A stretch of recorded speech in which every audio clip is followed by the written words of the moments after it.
England, Senator Fillingane, Senator Frazier, Senator Gillespie Isom, Senator Harkins, Senator Hartness, Senator Hickman, Senator Hill, Senator Hobson, Senator Jackson, Senator Johnson, Senator Kirby, Senator Ladner, Senator McCon, Senator McClendon, Senator McMahon, Senator Michelle, Senator Mumford, Senator Norwood, Senator Parks, Senator Pope, Senator Rhodes, Senator Seymour, Senator Simmons of the 12th, Senator Simmons of the 13th, Senator Sparks, Senator Suber,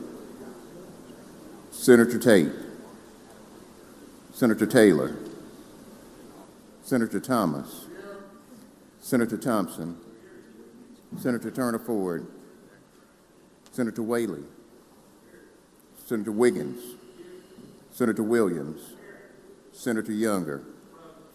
Mr. President, a quorum is present. Thank you, Mr. Clerk. Will the senators and guests in the gallery please rise for the invocation to be given by Dr. Ken Hutchins.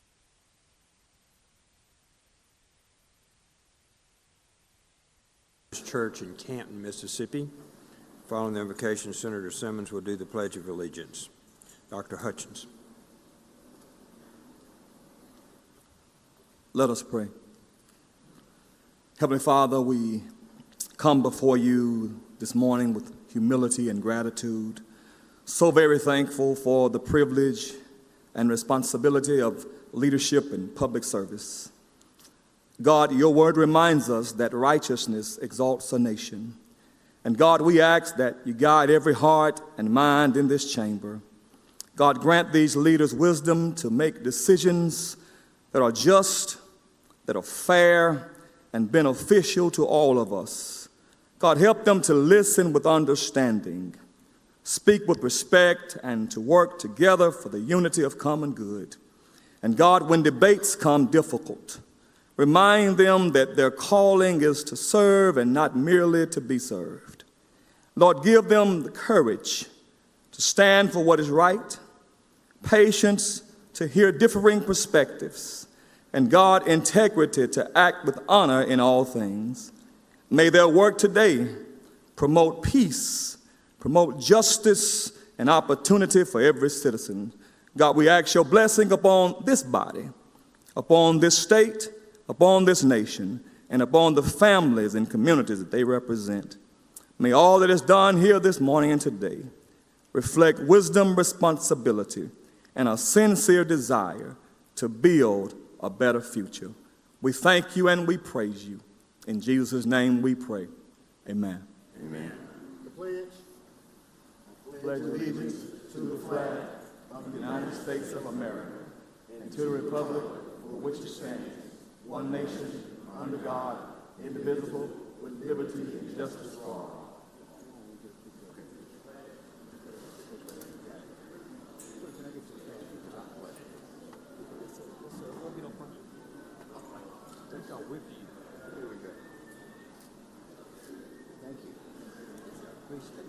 Yes, I will. Thank you, Dr. Hutchins. Y'all may remember he was a member of the Highway Patrol before. So thank you for your message. Now to the reading of the journal. Senator Blackwell, you're recognized. Thank you, Mr. President. I move we dispense with the reading of the journal. Senator moves to dispense with the reading of the journal. All in favor signify by saying aye. Aye. Opposed, no. The ayes have it. Message and petitions, Mr. Clerk. Mr. President, there are none. Committee reports. Senator Blackwell, you're recognized. Thank you, Mr. President. I move we dispense with the reading of the committee reports. Senator moves to dispense with the reading of the committee reports. All in favor signify by saying aye. Aye. Opposed, no. The ayes have it. Next to the reading of the titles of bills and resolutions, I recognize Senator Blackwell. Thank you, Mr. President. I move we dispense with the reading of the titles of the bills and resolutions. Senator moves to dispense with the reading of the titles of bills and resolutions. All in favor signify by saying aye. Aye. Opposed, no. The ayes have it. Thank you, Senator. Some of us celebrate St. Patrick's Day today, and part of our heritage by wearing green. No one does it better than Senator Blackwell. It looks very sharp today. Senator McClendon. Thank you, Mr. President. As the pages come in, it is my honor today to introduce them. We'll let them all get in here first.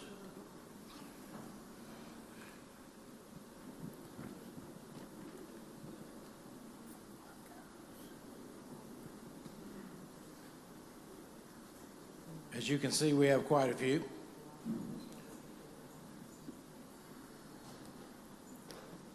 All right. Starting with on our left, from the city of Hernando, Mr. James Fong. From the city of Hernando, Mr. Brody Ward. And they would be paging for myself, and I appreciate y'all being here. From the city of Indianola, paging for Senator Simmons, Emiah Allen. Mr. Derek Johnson from Indianola, and Ms. Kyla Powell from Inverness, also paging for Senator Simmons. Carter Dean from Madison, paging for Senator Michelle. Landry Mater from Madison, paging for Senator Michelle. And these next few I'm going to introduce are paging for Lieutenant Governor. Caden Berry from Clinton.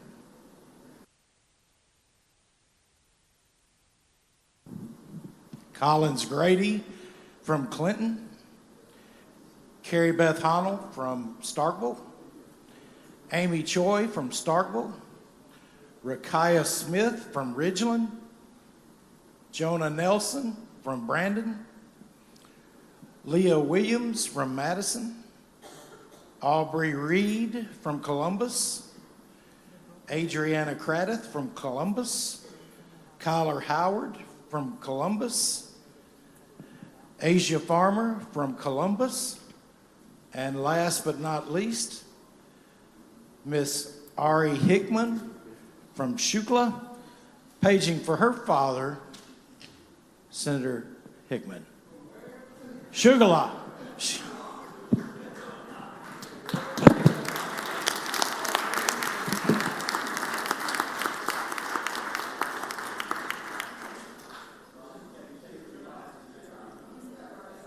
Thank you very much. We appreciate y'all's work this week. Senator Carter, Introduction, Mr. please President. proceed.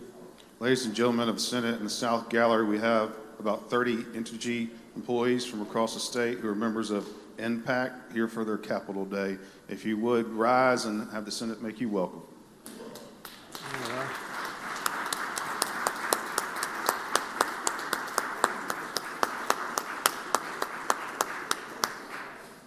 Thank you. Thank you for keeping the lights on. Senator Rhodes? Good. Senator Blackman? Introduction, Mr. President. Please proceed. Thank you. Ladies and gentlemen of the Senate, in the West Gallery here for Kappa Day, we have my cousin, Damian Portis. Please make him feel welcome.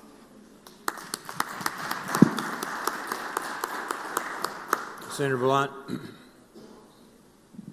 Thank you, Mr. President, for an introduction. Please proceed. Thank you, Mr. President. It's my privilege to introduce our doctor of the day. Over to my right is Dr. Patrick Fitzgerald. He is a psychiatrist with State Hospital, and we appreciate him coming to be our doctor of the day. Thank you very much.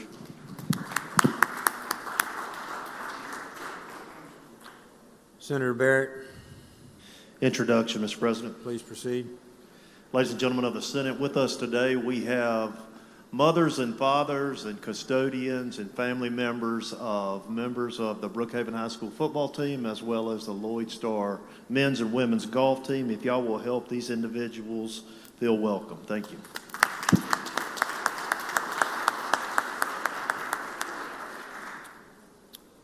Senator Michelle for a very special announcement.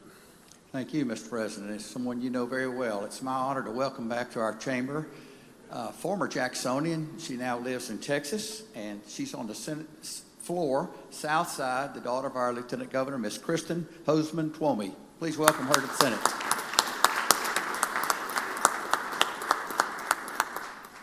Welcome home, honey. We're glad you're here. Okay.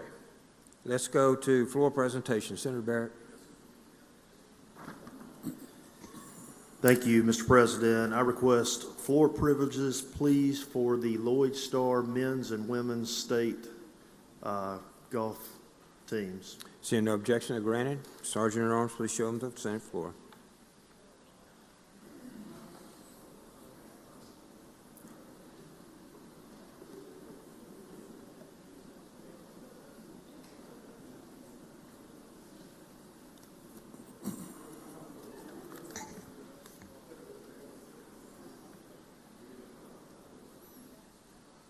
Mr. President, I would ask that the title be read for the Senate resolution. Mr. Clerk, please read the title. Senate Resolution Number 55, a resolution commending and congratulating the Lloyd Star High School girls and boys golf teams and Coach Jonathan Brakefield for winning both the girls and boys 2025 Class 2A State Golf Championships.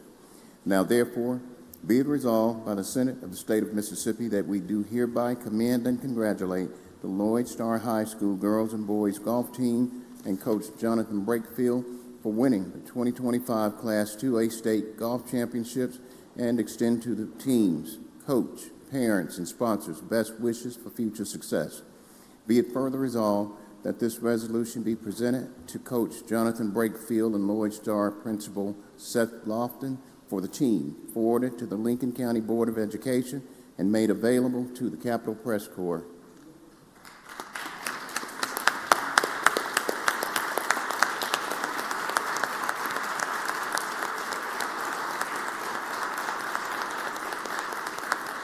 Thank you all. Thank you all.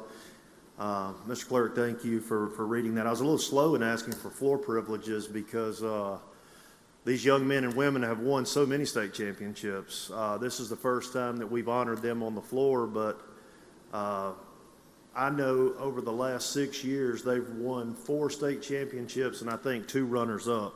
So they're certainly no strangers to winning. I'm fortunate enough to see these young men and women at the golf course, usually weekly.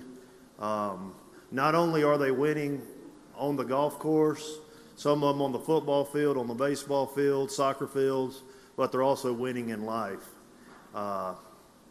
These young men and women, they epitomize what it means to be a successful student athlete. And I'm certainly thankful that they are Lincoln County residents. I'm thankful for their parents. I'm thankful for the Lloyd Star staff, the coaches, the administrators.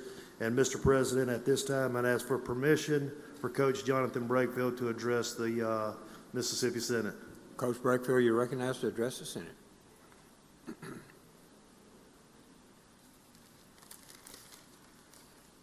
I'm going to be mindful of your time and try to keep this as short as possible. But first of all, I speak for our girls team and our boys team, saying thank you, Senator Barrett, as well as your colleagues for this honor. Thank you for having us up here. We really appreciate it.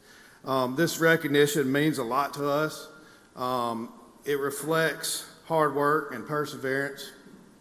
And this was truly a special year for our program, winning both boys and girls for the first time.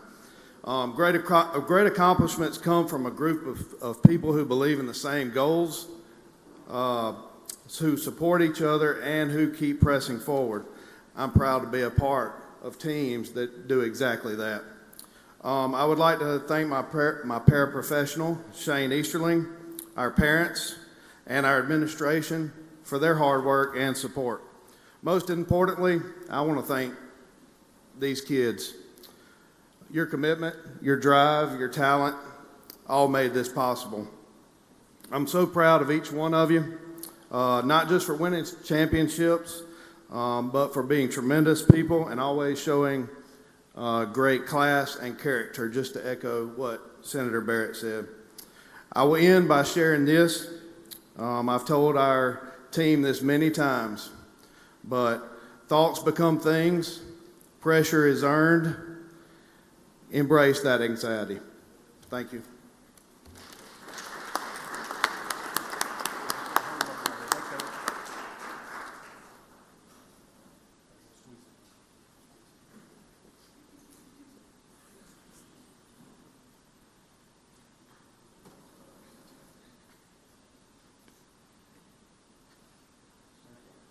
Thank you, Coach Brakefield.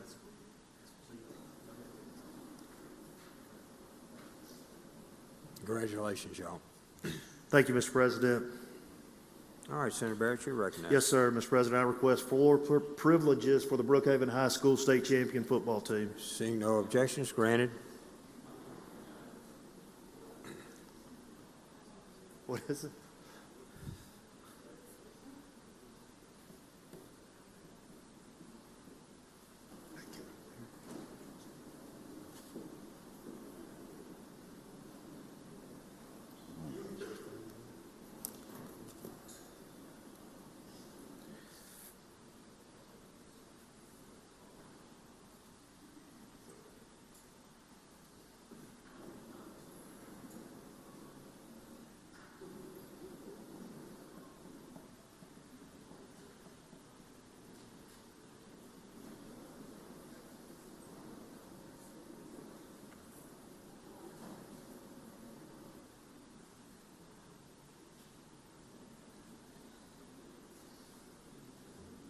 It's a lot.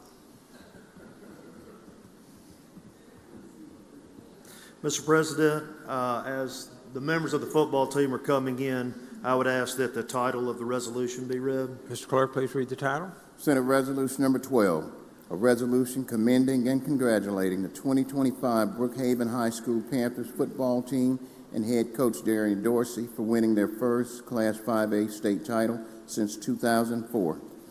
Now, therefore, be it resolved by the Senate of the State of Mississippi that we do hereby commend and congratulate the 2025 Brookhaven High School Panthers football team and head coach Darian Dorsey for winning their first Class 5A state title since 2004 and extend to the team, coaches, parents, and sponsors our best wishes for continued state championships. Be it further resolved that this resolution be presented to head coach Darian Dorsey for the team, forwarded to Brookhaven High School Principal Shanique McLaurin and the Brookhaven High School Board of Trustees, and made available to the Capitol Press Corps.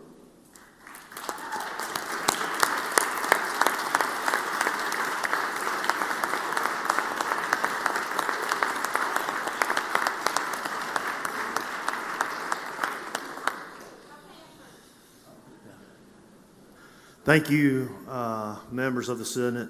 What a special day it is for Brookhaven High School football team. I've known a lot of these young men since they were babies. You know, I've had the opportunity, I watched them play Lawrence County in the first game of the year and had the opportunity to watch them play the last game of the year at Davis Wade Stadium, where they certainly handled their business. And not only do they handle their business on the field, they also handle their business in the community. They handle their business in the classroom.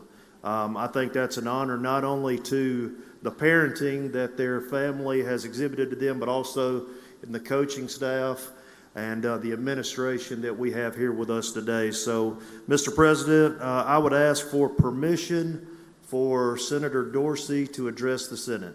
Coach Dorsey to address the Senate. Look like trying to speak that. Coach Dorsey, you're recognized. You're better as a coach, I promise. Yes, sir. Good morning, ladies and gentlemen. First of all, I'd like to thank Senator Barrett for inviting us here. It's been definitely a blessing to be a part of this journey with these young men. We have a really good team, but people don't know we really have some really good guys. These are some good kids. Like Barrett talked about before, they're very, very popular within the community. They do a lot of community service to be able to be good sportsmanship men, so forth. So I'm definitely blessed to be able to coach those guys. I also want to thank Coach Henderson for giving me the opportunity to be a head coach here at this program. And I'm just excited about what we're starting to build here in Brookhaven. And I think it's just the beginning. At the end of the day, like I said, these are some really good guys. They're going to be good men. They're going to be good husbands. And like I said, they're going to be good for the community. So once again, thank you all for inviting us out here. And hopefully we see you all at this time again next year. Thank you. There you go.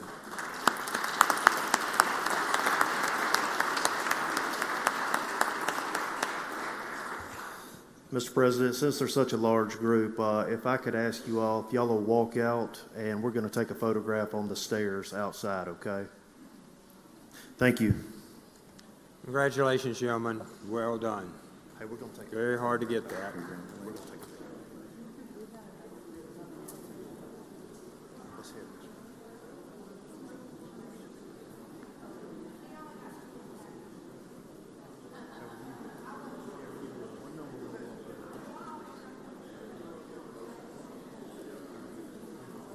Thank you, Coach. Congratulations. Congratulations. Very hard to win a state championship. Senator Simmons, you're recognized. Thank you, Mr. President. Mr. President, I ask for floor privileges for the state and regional leadership of Kappa Alpha Psi Fraternity Incorporated. Mr. Clerk, if you'd show to the Senate floor, please, sir.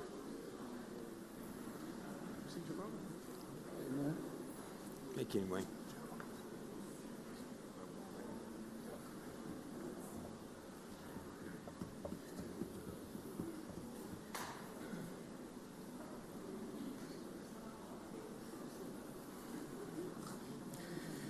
Thank you, Mr. President. I ask for the title to be read to Senate Mr. Clerk, Concurrent please write Resolution 541 and 542. Mr. Clerk, please read the title. Senate Concurrent Resolution Number 541, a concurrent resolution recognizing and saluting the 75th anniversary of Delta Delta Chapter of Kappa Alpha Psi Fraternity, Inc., and designating March 17, 2026 as Kappa Day at the state capitol, honoring the legacy of notable members. Now, therefore, be it resolved by the Senate of the State of Mississippi, the House of Representatives concurring therein, that we do hereby recognize and salute the 75th anniversary of Delta Delta Chapter of Kappa Alpha Psi Fraternity, Inc., and the legislative and notable members of Kappa Alpha Psi Fraternity, Inc. Further, we designate March 17, 2026 as Kappa Day at the state capitol, honoring the legacy of Delta Delta Chapter and notable national members and extending our best wishes on this auspicious occasion. Be it further resolved that this resolution be presented to Delta Delta Chapter and the other Mississippi chapters of Kappa Alpha Psi and made available to the Capitol Press Corps.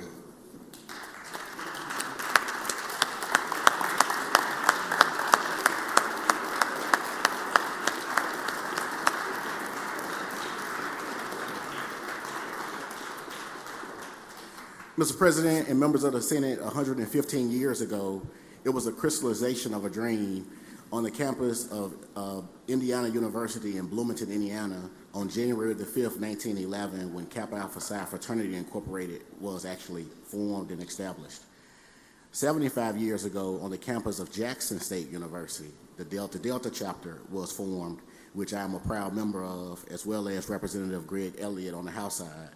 And so we are celebrating today as Kappa Day at the Capitol, celebrating Kappa for its more than a century of existence, and the Delta Delta chapter of Kappa Alpha Psi for its 75 years of existence.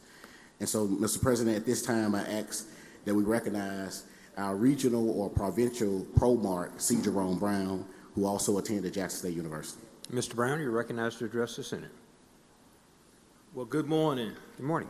Thank you for having the members of Kappa Alpha Psi here. One fun fact I want to share with you about Kappas in Mississippi, if you heard the name Lawrence C. Jones, the founder of Piney Woods, was the first Kappa actually in the state of Mississippi, some 100+ years ago, right? And so with that, you've seen the birth of the Jackson Alumni Chapter and many chapters around the state of Mississippi. So very fortunate to be the third Mississippian to serve as the regional province pole mark for Kappa Alpha Psi. And so we really take that honor, don't take it lightly, and just thank you for allowing us to be here. Just one thing I would like to say, as I look in this room and I see positions of power, and I want to make sure you know that the members of Kappa Alpha Psi, we're watching. We're watching. We want to help you make decisions that govern all of us in this state.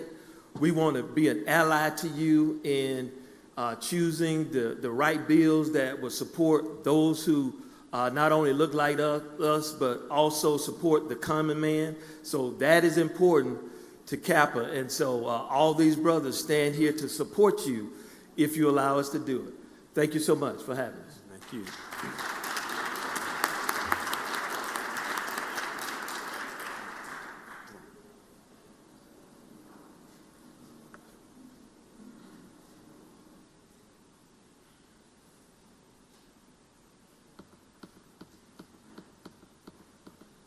Thank you, Senator Simmons.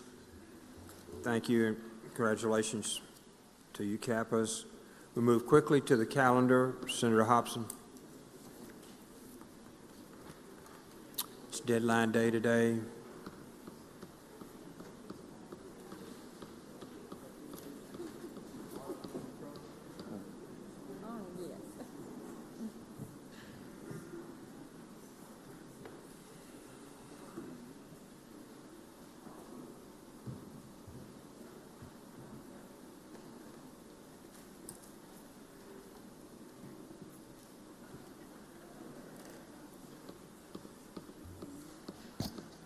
Senator Hobson is recognized. Thank you, Mr. President. I ask that we go to item 1 on today's calendar and have the title read. Mr. Clerk, please read the title. House Bill 1939, appropriation, additional appropriations for various state agencies. Make the usual motion. Usual motion. All in favor signify by saying aye. Aye. Opposed, no. The ayes have it. Please proceed, Senator. Move adoption of the strike all and ask to be recognized. You're recognized to explain the strike all, Senator. Thank you, Mr. President. This is another, as I've told you before, we'd have probably several of these deficit bills. This is the second round of a deficit bill. It does contain some of the things that we've already passed, but in this bill, we're back at the $35 million that we've got as a deficit for Medicaid, $156,121 to the Supreme Court, and this is for special judges. As some of you know, oftentimes judges have to recuse themselves and they have to appoint special judges to handle those cases. So this is for their appointments, travel, and expenses. That's $156,121. We have $10 million. That's really more of a placeholder. We don't know the exact number for CPS, Child Protective Services, for funds they may need to conclude this year. And this is for everything from custody, in-home cases. Some are out-of-state therapeutic placements. Some is temporary placements, foster care, et cetera. So this is helping CPS pay for all those expenses. Additionally, until we can conclude and complete the Canopy Center, as we know about, and many of you voted on in years past, we're still having to place some of these children in the other hotel rooms. Of course, they're guarded and maintained with assistance to help, but still they have expenses that we've got to help them offset. Additionally, there's a $5,234 appropriation, special funds for the Board of Animal Health for an outbreak of the avian flu. And finally, for the Veterans Affairs Board, there's the ACA penalty reimbursement. This is something that's been going on for years. It's a continual payment over several years as part of a settlement for ACA penalties that were assessed against the Veterans Affairs Board. I believe, Mr. President, I'm pretty sure there's a reverse repeater in this bill. Yes, there's a reverse repeater in this bill. I'll be happy to yield for questions. Questions on the bill? If none, I move adoption of the strike all. Senator Ladner, do you have a question on the bill? Thank you. Motion is to adopt strike all. All in favor signify by saying aye. Aye. Opposed, no. The ayes have it, Senator Hobson. Now I move passage by use of the morning roll call. Use of morning roll call has been requested. Anyone object to that procedure? Card is voting no. Present. Bill passes by use of the morning roll call. Item 2, Senator. Item 2, I ask that the title be read. Mr. Clerk, please read the title. House Bill 1854, appropriation MDA for Mississippi Main Street Revitalization Grant Program projects. I make the usual motion. Usual motion. All in favor signify by saying aye. Aye. Opposed, no. The ayes have it. Thank you. This is another round or another reiteration of what we've already done on the Main Street program. This is the appropriations bill that authorizes the funding for those Main Street programs that we passed. I think that was last week. So nothing new on this other than what we had discussed before. I will yield for questions if there are any. Seeing no questions, Senator, ready on your motion? My motion is that we pass it by use of the morning roll call. Use of the morning roll call has been requested. Anyone object to the procedure? Voting no. Present. Seeing none. Thank you, Senator Hobson. The bill passes by use of the morning roll call. Senator Harkins. Thank you, Mr. President. I'd like to go to item 3, House Bill 343, and have the title read. Mr. Clerk, please read the title. House Bill 343, income tax, authorized credit for certain employers providing individual coverage, health reimbursement arrangements, ICHRA to employees. Make the usual motion. Senator makes the usual motion. All in favor signify by saying aye. Aye. Opposed, no. The ayes have it. Please proceed. My motion is we adopt the strike all and recognize Senator Boyd to explain it. Senator Boyd, you're recognized.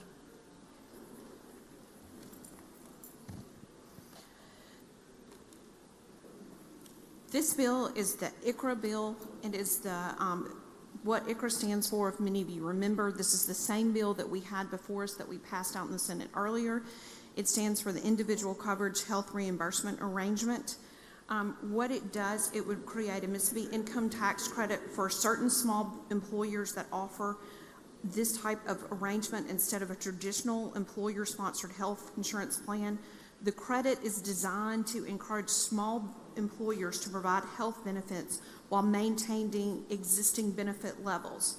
To qualify for the credit, an employer must meet the following criteria. They have to have less than 50 employees.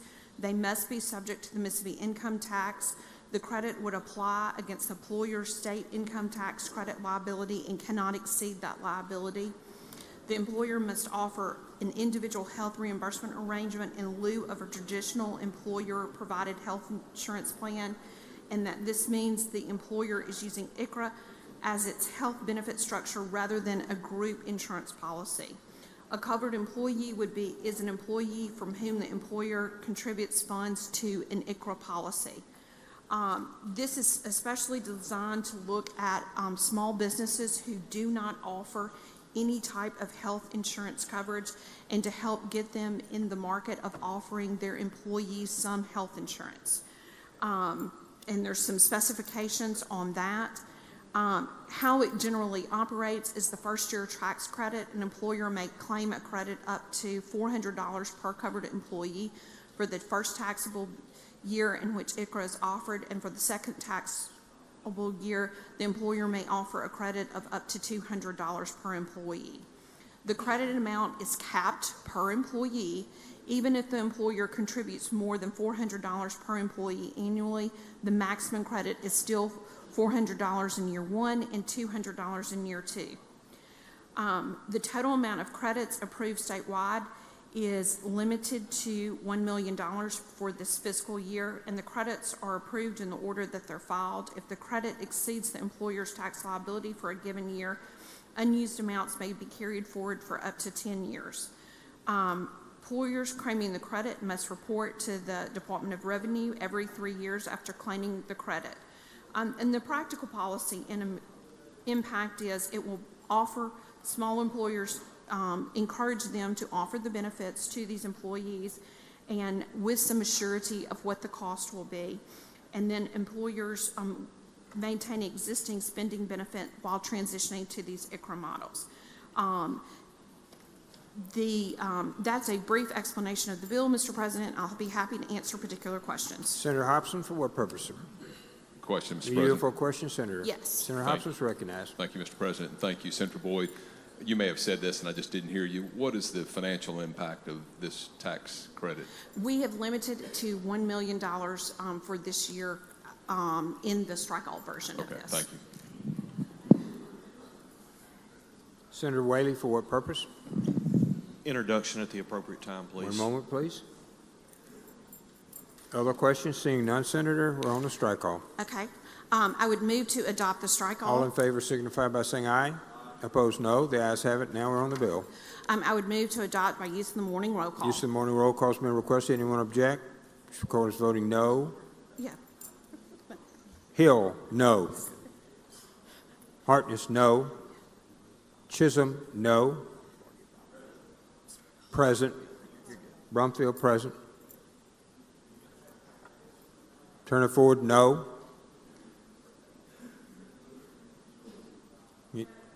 Present. Simmons, S. Present. Butler. Anyone else? Seeing none, the bill passes by use of the morning roll call. Thank you, Senator Boyd. Thank you, Senator Harkins. We're on item 4, sir. Thank you. I'd like to go to item 4, House Bill 1063, and have the title Clerk, read. please read the title. Bill 1063, ad valorem tax, add categories for energy projects and extend deadlines for certain exemptions, extend deadlines, and revise free and lieu minimum for certain projects. Make the usual motion. Usual motion. All in favor signify by saying aye. Aye. Opposed, no. The ayes have it. Like to be recognized to explain the strike all. You're recognized, Senator. All right, ladies and gentlemen, this is House bill comes over. It's similar to two bills we passed on the Senate side. We took them in two separate issues. They had it combined into one bill. This is just basically adding battery energy storage systems for the fee and lieu clarification. It defines what battery energy storage systems are, and it makes them eligible for the existing fee and lieu of tax framework. It allows for these projects to be considered through the same process currently used for other qualifying projects. It does not create a new incentive program or change the existing fee and lieu structure. Battery energy storage is becoming a more common component of modern electric infrastructure, but current Mississippi statutes don't clearly reference these facilities, and so this one would provide the framework to do so. It does have a reverse repealer in it. We'll continue to work with Department of Revenue and MDA, and that is the explanation of the strike all. I'd be happy to answer any questions. Questions on the strike all? If there are none, I move adoption of the strike all. Seeing no questions, all in favor signify by saying aye. Aye. Opposed, no. The ayes have it, Senator. No further questions. I move final passage on the morning roll call. Use of the morning roll call has been requested. Anyone object? Which records voting no. Chisholm, no. Harkness, no. Hill, no. Anyone else? Anyone else? Seeing none, the bill passes by use of the morning roll call. 3 noes noted. Thank you, Mr. Senator President. Whaley, 1 second, sir. Senator Whaley for announcement. Thank you, Mr. President. Ladies and gentlemen, in the North and West Gallery, we have a group of chiefs here from representing Magnolia Heights School, coming all the way here from Senatobia, Mississippi. I'd ask that they please stand and the Senate make them feel welcome.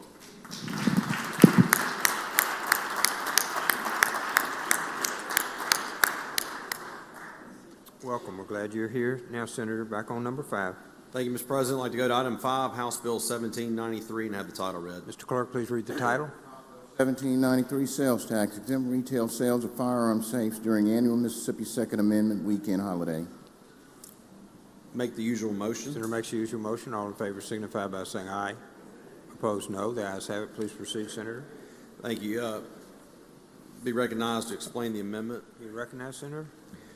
Ladies and gentlemen, this is the bill that was to add the classification of gun safes for the annual Second Amendment holiday. It was not currently in there. This added it. And they also, in committee, added diapers to the list. I think it also has a reverse repealer. Actually, it does not have a reverse repealer in the bill, so that is an explanation of what the bill does. It adds diapers and amends the title. If there are no questions, I move adoption of the amendment. Senator Hill, for what purpose? Question. Yield. Senator? Are the gun safes still in it? Yes. It just adds the diapers during the school sales tax holiday? Mm-hmm. Thank you. No further questions, Senator? We're ready for your motion. Move adoption of the amendment. All in favor signify by saying aye. Aye. Opposed, no. The ayes have it. No further questions. I move final passage on the morning roll call. Use of the morning roll call has been requested. Anyone object? Wish to be recorded as voting no. Norwood, no. Blunt, no. Anyone else? Turner Ford? Present. Anyone else? Seeing none, the bill passes by use of morning roll call. No votes and 1 present. Senator? I'd like to go to item 6, House Bill 4032, and have the title read. Mr. Clerk, please read the title. House Bill 4032, tax credits authorized for contributions by certain taxpayers to certain hospitals. Make the usual motion. Senator makes the usual motion. All in favor signify by saying aye. Aye. Opposed, no. The ayes have it. Please proceed. I'd like to move to adopt the strike all and recognize Senator Taylor to explain. Senator Taylor, you're recognized to explain the strike all. Thank you, Mr. Chairman. Thank you, Mr. President. This strike all is including the language that we have already voted on and sent over to the House. This bill is to help our rural hospitals in the area of contributions.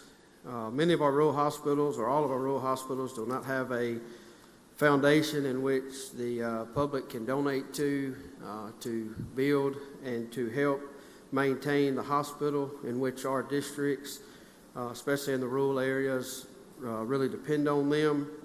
This is the same language in it, Senate, that we've already voted on. This does have a reverse repealer in it. The chairman and I are going to continue to work on it and address the questions that I've had the opportunity to discuss with many of you, your concerns with the bill. So we are still working on it. I just ask that you support the bill, and I would yield for any questions. Questions on the bill? Seeing none, Senator? Mr. President, I move we adopt the committee sub. I think it's a strike all. Strike all. Yeah, there you go. All in favor signify by saying aye. Opposed, no. The ayes have it. Mr. President, I move for final passage by the use of morning roll call. Use of morning roll call has been requested. Anyone object? Wish to be closed voting no. Present. Seeing none, the bill passes by use of morning roll call. Senator Harkins, item 7. Thank you, Mr. President. I'd like to go to item 7, House Bill 4039, and have the title read. Mr. Clerk, please read the title. House Bill 4039, Income Tax Revised Credit for Employees Providing Dependent Child Care for Employees. Make the usual motion. Usual motion. All in favor signify by saying aye. Opposed, no. The ayes have it. Senator? My motion is we adopt the strike all and recognize Senator Boyd to explain Senator it. Boyd, you're recognized to explain the strike all.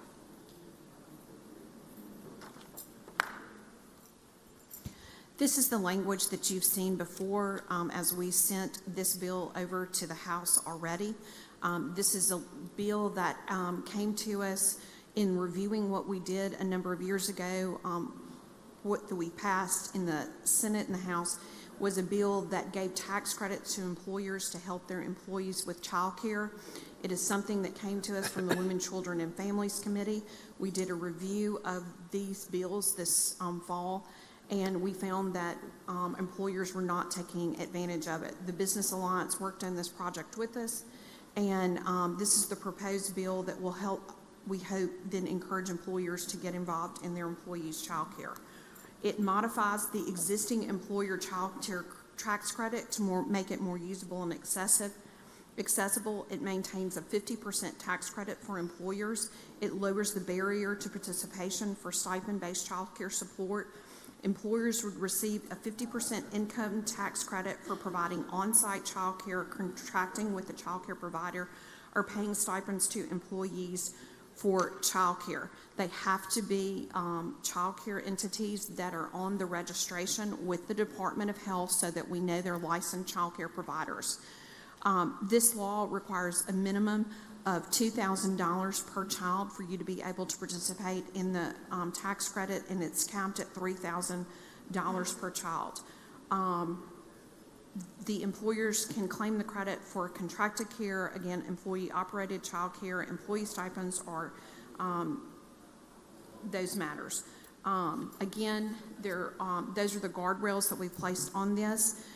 This is limited to a $1 million tax credit for this year because we're going to be ongoing and monitoring this to see if this encourages employers to get involved with their employees' child care. That's an explanation of the bill. I'm happy to answer any questions. Questions on the bill? Seeing none, Senator? Motion to adopt the strike all. All in favor signify by saying aye. Opposed, no. Please proceed. Motion to adopt the legislation in its final passage on the morning roll call. Morning roll call has been requested. Anyone object? Wish to be recorded as voting no. Chisholm, no. Harkness, no. Hill, no. Anyone else?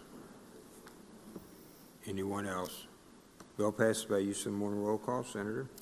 Thank you, Mr. President. I'd like to go to item 8, House Bill 1380, and have the title read. Mr. Clerk, please read the title. House Bill 1380, Homestead Exemption, Revised Provisions Regarding Surviving Spouses and Applications. Make the usual motion. Senator makes the usual motion. All in favor signify by saying aye. Aye. Opposed, no. The ayes have it, Senator. I'd like to recognize Senator Johnson to explain the bill. Senator Johnson, you're recognized. Thank you, Mr. President. Under current law, for a surviving spouse on homestead exemption, if one spouse has qualified under an age or disability level of homestead exemption, the surviving spouse is required to refile for homestead exemption. Under this change to the law, it would allow for the surviving spouse to be automatically enrolled into the base homestead exemption, and then they can choose to amend that application to qualify for any age or disability status on their own. And that's an explanation of what the bill does.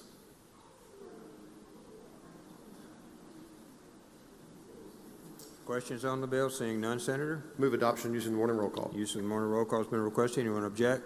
Board is voting no. Present? Seeing none, Senator, on number 9, Senator Harkins. Bill passes by use of the morning roll call. Senator Harkins, number 9. Thank you, Mr. President. I'd like to go to item 9, House Bill 1944, and have the title read. Mr. Clerk, please read the title. House Bill 1944, Taxation Revised Credits Authorized for Contributions to Certain Eligible Charitable Organizations. Make the usual motion. Senator makes the usual motion. All in favor signify by saying aye. Aye. Opposed, no. The ayes have it. I'd like to, my motion is we adopt the strike all and recognize Senator Sparks to explain. Senator Sparks is recognized. Thank you, Mr. President. Thank you, Mr. Chairman. House Bill 1944 addresses an item commonly referred to as the Children's Promise Act. There's a strike-all amendment. The effect of this amendment would be that current law as it relates to the Children's Promise Act would stay in place as far as the amount of monies that are going to 1B1 and 1B2 schools. The additional part would be the creation of a 1B3 section. So I will walk through this. As many of you understand, this is a charitable circumstance where a tax credit can be utilized to the education of children. $18 million is the total under current law. $9 million of that goes to ESOs that are primarily affiliated with people who are in CPS custody or the foster system, and we have a duty to educate those children.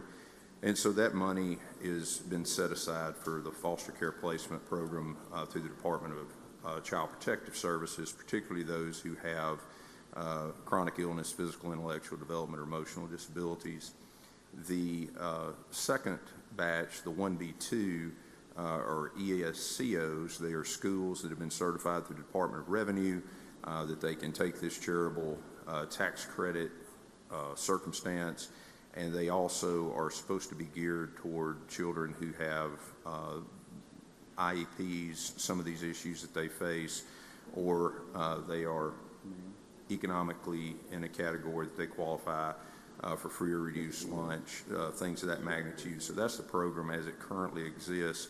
If you see on line 50, special purpose school is what we're calling the third batch. This would be a determination as made by MDE. The Department of Education currently does this. There's about 21 schools that meet this definition, and that they are organized to serve students with physical, intellectual development, or emotional disabilities. Schools in this category are schools such as CARES School in Hattiesburg, Jackson, and Biloxi, the Magnolia Speech School, Canopy School, Crossroads, Diamond Grove Center in Louisville, Dynamic Dyslexia Design, Lighthouse Academy in Ocean Springs, several Mill Creek locations, Park Academy and Olive Branch.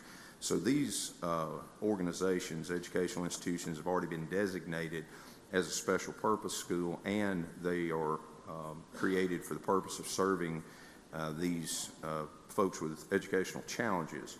So oftentimes this tax credit is used up in its totality, and some of these schools that often serve 100% of a student body that has some of these barriers in their education and challenges are left out. So what this bill would purport to do is this 1B3 category that they would be eligible to receive on line 194, that they would be able to receive up to $6 million for calendar year 27-28, up to $8 million in 29, and the 1B3 schools that receive an appropriation and a bill from the legislature in the prior calendar year would have a cap.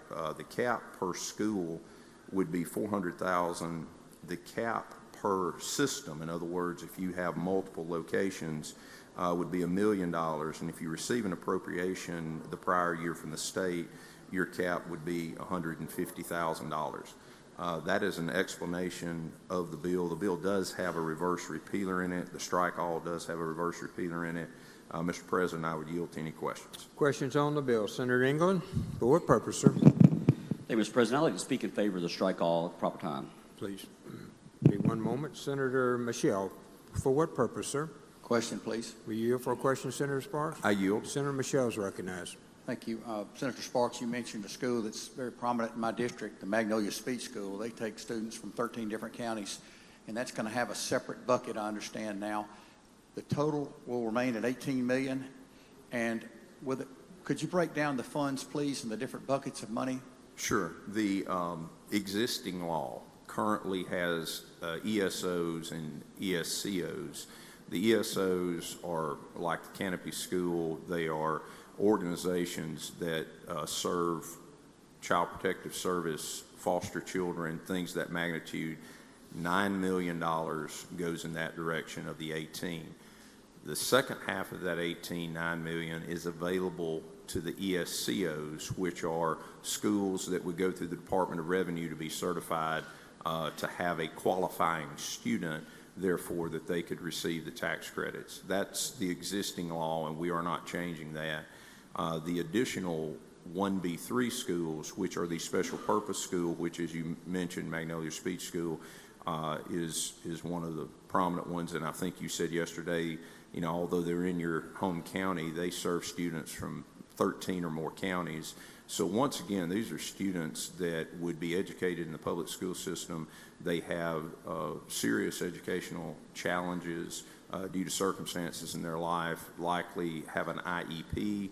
That local school district would be required to offer the services for that student. It would be a dramatic cost to that school district. And at the end of the day, the student probably wouldn't be served as well, even spending the same amount of money, because like the Magnolia Speech School does such excellent work. And one of the things we talked about yesterday is these schools, particularly the specialty schools that we're talking about in the 1B3 bucket, they may not have a diploma at the end of their journey, but their journey allows them to excel to the highest rung of their personal ladder. They may have challenges that they were born with, challenges that have occurred in their life, and our goal is to help them be as productive and as happy and as functional in society, and these groups do that, which in a great degree also lessens potentially the taxpayer support of an individual who, but for these services, might be more reliant on government, and yet they've been able to reach a level of independence because of these specialty schools. And the goal would be to get these students, like at Magnolia Speech School, integrated back into this public school system once they've been helped. Whichever way is the best for that student, if it happens to be that that's something where they're integrated back into the system, or in some of the cases, you know, this may be where they spend a large part of the entirety of their educational experience. But the main thing is these are Mississippi students that if they were at the public school, there would be an IEP that they would be responsible to provide the services. And while it may cost even more to do it in a local school district, the effectiveness would not be likely as great as such a place as the Magnolia Speech School. Thank you, Senator. Thank you, Senator. Senator McClendon, for what purpose? Question, please. Yield for a question, Senator Sparks. I yield. Senator McClendon is recognized. Thank you, Mr. President. Thank you, Chairman Sparks.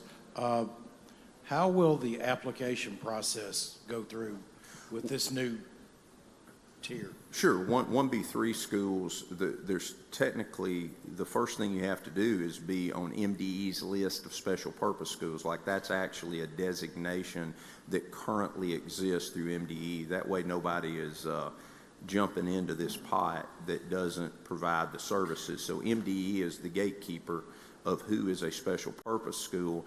And then in addition to that, it's a special purpose school plus. It's plus you are serving the students who have these barriers, because technically I guess the Mississippi School of Math and Science would be a special purpose school, but they're not contemplated in serving this population, so they would not be eligible. To receive the money, is it first out of the gate? How will this money, how will we choose who gets the money? Sure. The reason the 1B3 section has been created is because a few years ago, one of the prior mentioned schools that does excellent work got nothing from this bill because lumped in with the ESCOs, it was who hit the computer the fastest and what processed the quickest. So we've made the determination to take these 1B3 schools designated by MDE, put them in a separate category with a separate pot of money so that they're not left out in the future. Will this take away from public education at all, in your eyes? I think it enhances public education in the sense of, just like Senator Michelle said, you have students who have severe challenges that very well may be a part of one of these schools, particularly when you talk about dyslexia and the intervention that comes in early. Those students can be extremely successful. They may go back to their home district, they go back to the public schools, and the challenge is not there for that local school district. The student is more successful. So while it is an additional $6 million of tax credits, and I want to be very clear, I understand that a tax credit is equal to $1 of appropriation. I think sometimes that gets forgotten.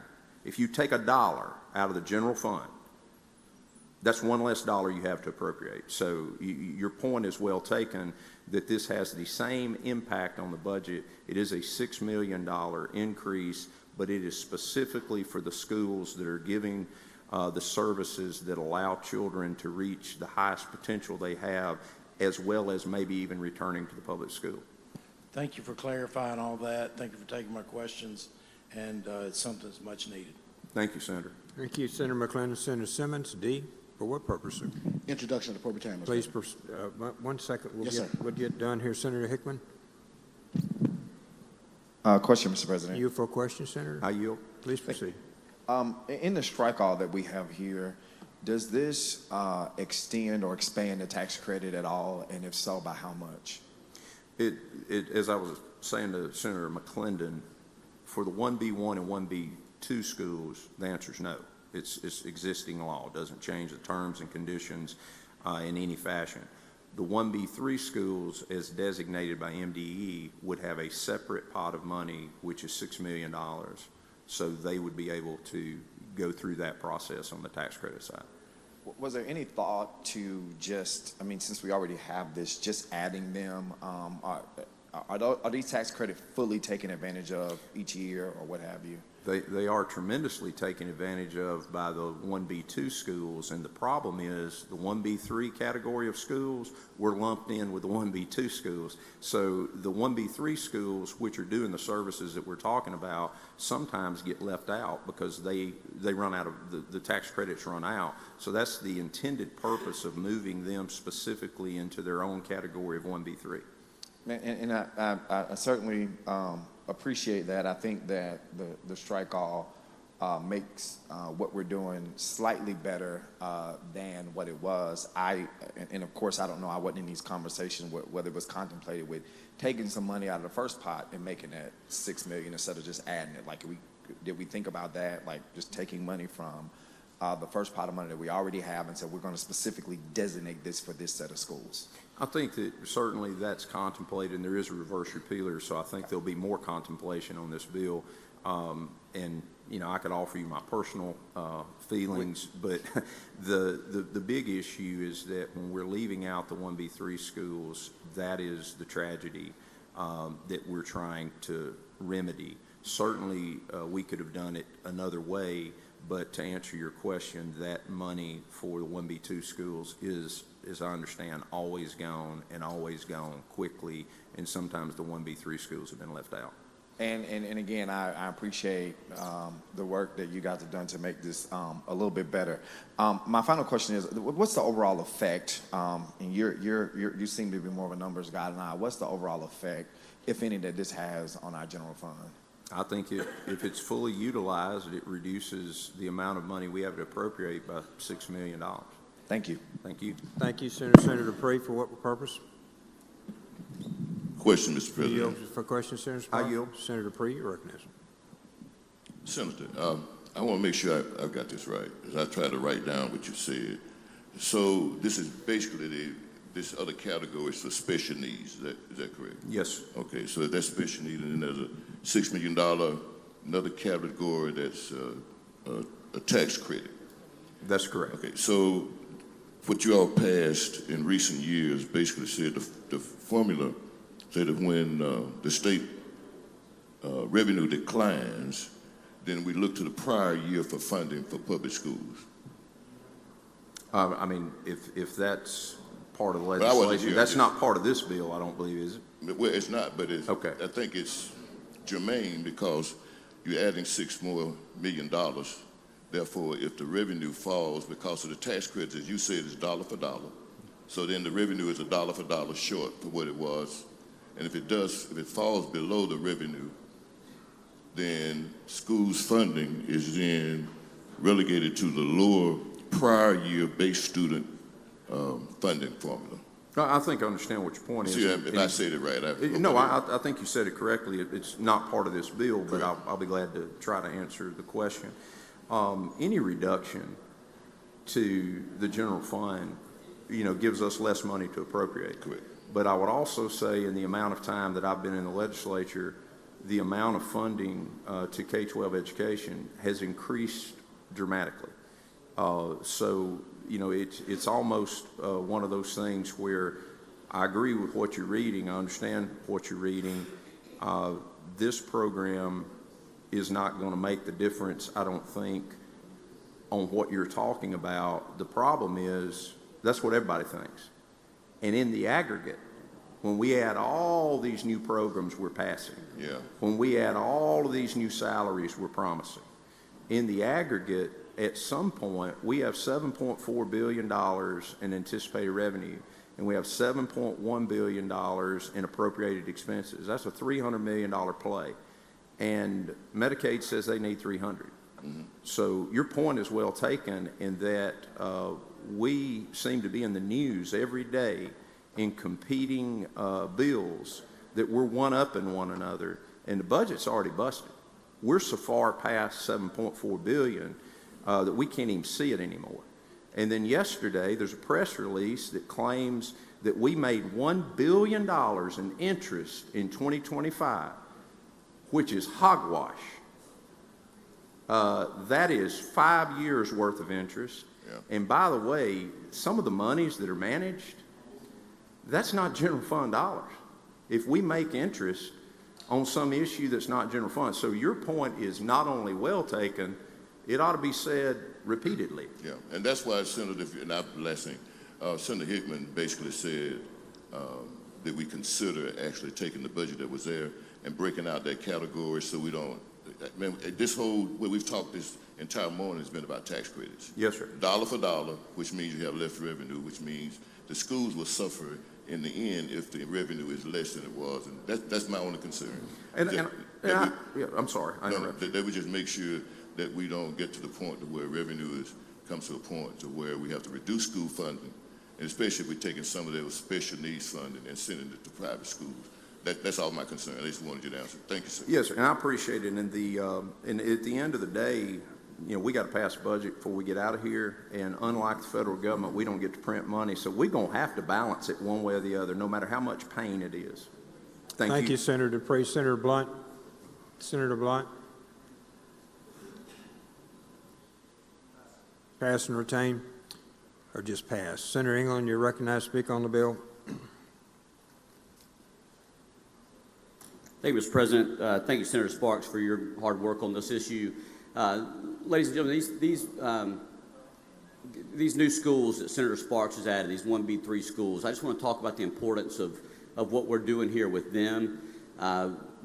Senator Sparks mentioned children with dyslexia will go to these schools. And a lot of these schools are public schools. I would say probably most of these schools are public schools. They accept students that have issues with dyslexia.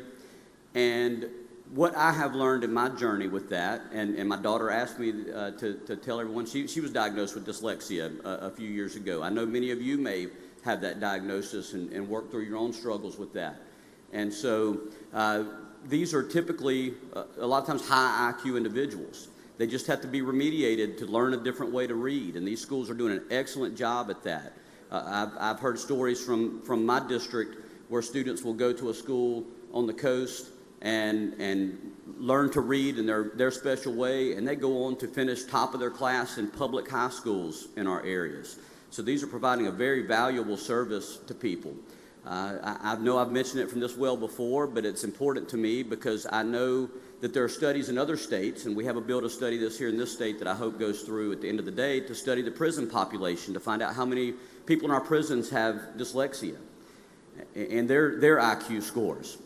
And it's not hard to see a situation where in third grade or in second grade a student is falling behind just because they have dyslexia, and they get moved to the back of the class, they get labeled as not being smart or just not paying attention or being a troublemaker, and they get on the wrong path and they end up in our prisons. And our prison budget is like number 4, I think, of things we spend money on. I imagine a situation if we start doing this and start helping these schools, that in 10 years from now we can redirect some of that money that's budgeted towards prisons back to education if we can start helping these individuals out. We can lead the nation in helping these children out and getting them into situations where they can be rocket scientists or something one day, right? So I do want to thank Senator Sparks for his work on the 1B3 schools. I think this is a very, very good idea that we've got in there. One thing I do want to bring to the attention of the senators here is House Bill 1944, as it came to us, did have some language that concerned me. That was language that cut off the date at October for fundraising. Well, we have a lot of nonprofits in this state that deal with kids that are in troubling situations, kids that could end up in foster homes, kids that may be in foster homes. I know of a nonprofit in my area that takes in women that have been victims of trafficking or that have dealt with addiction issues and they're recovering, and this home will take those mothers in with their children and provide them a place in a safe home and a safe area for them to be with their parents, which is where a child needs to be. And they will help them through that situation. They help them get jobs. They help the mothers get and keep jobs, because the goal obviously is to move out of that home and be in a stable, loving family situation. Those organizations, there's many, that's just one, but there's many all over our state that do their fundraising for this program that they've benefited greatly from, but their fundraising takes place at the end of the year, October through the end of December. Our strike-all took out that language, and I'm thankful for that reason, that we can still help these programs out through this system that we've created to help them through. The reason I'm bringing it up now is because we do have a reverse repealer in this bill, and as this works through conference, and as we hopefully get a conference report back, hopefully with this language that we have worked on, I just want us all to watch out for that. I don't want to see that deadline put back in, because it's going to hurt a lot of our nonprofits that are helping exactly the people we need to help. Our foster kids, our mothers that have, and fathers that have dealt with addiction and that have maybe come out of a situation where they come out of prison. We want to help them, and we want to keep those programs able to receive this money. So that's why I speak in favor of the strike-all, but I did want to bring that to the attention of the senators here, because sometimes bills have unintended consequences. A deadline might not seem that important, but when you look into it and you find out we're going to be hurting folks if we put that back in, I don't want to see that happen. So I'm going to vote in favor of this strike-all. I think it's a great strike-all, and I appreciate Senator Sparks and Chairman Harkins' work on this bill. Thank you. Thank you, Senator. Anyone else? Senator Blunt?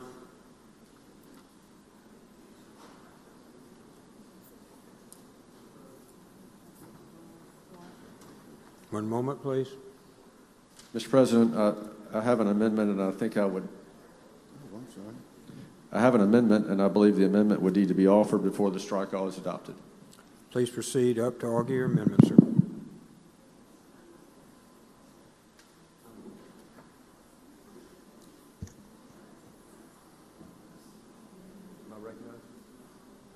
Mr. President.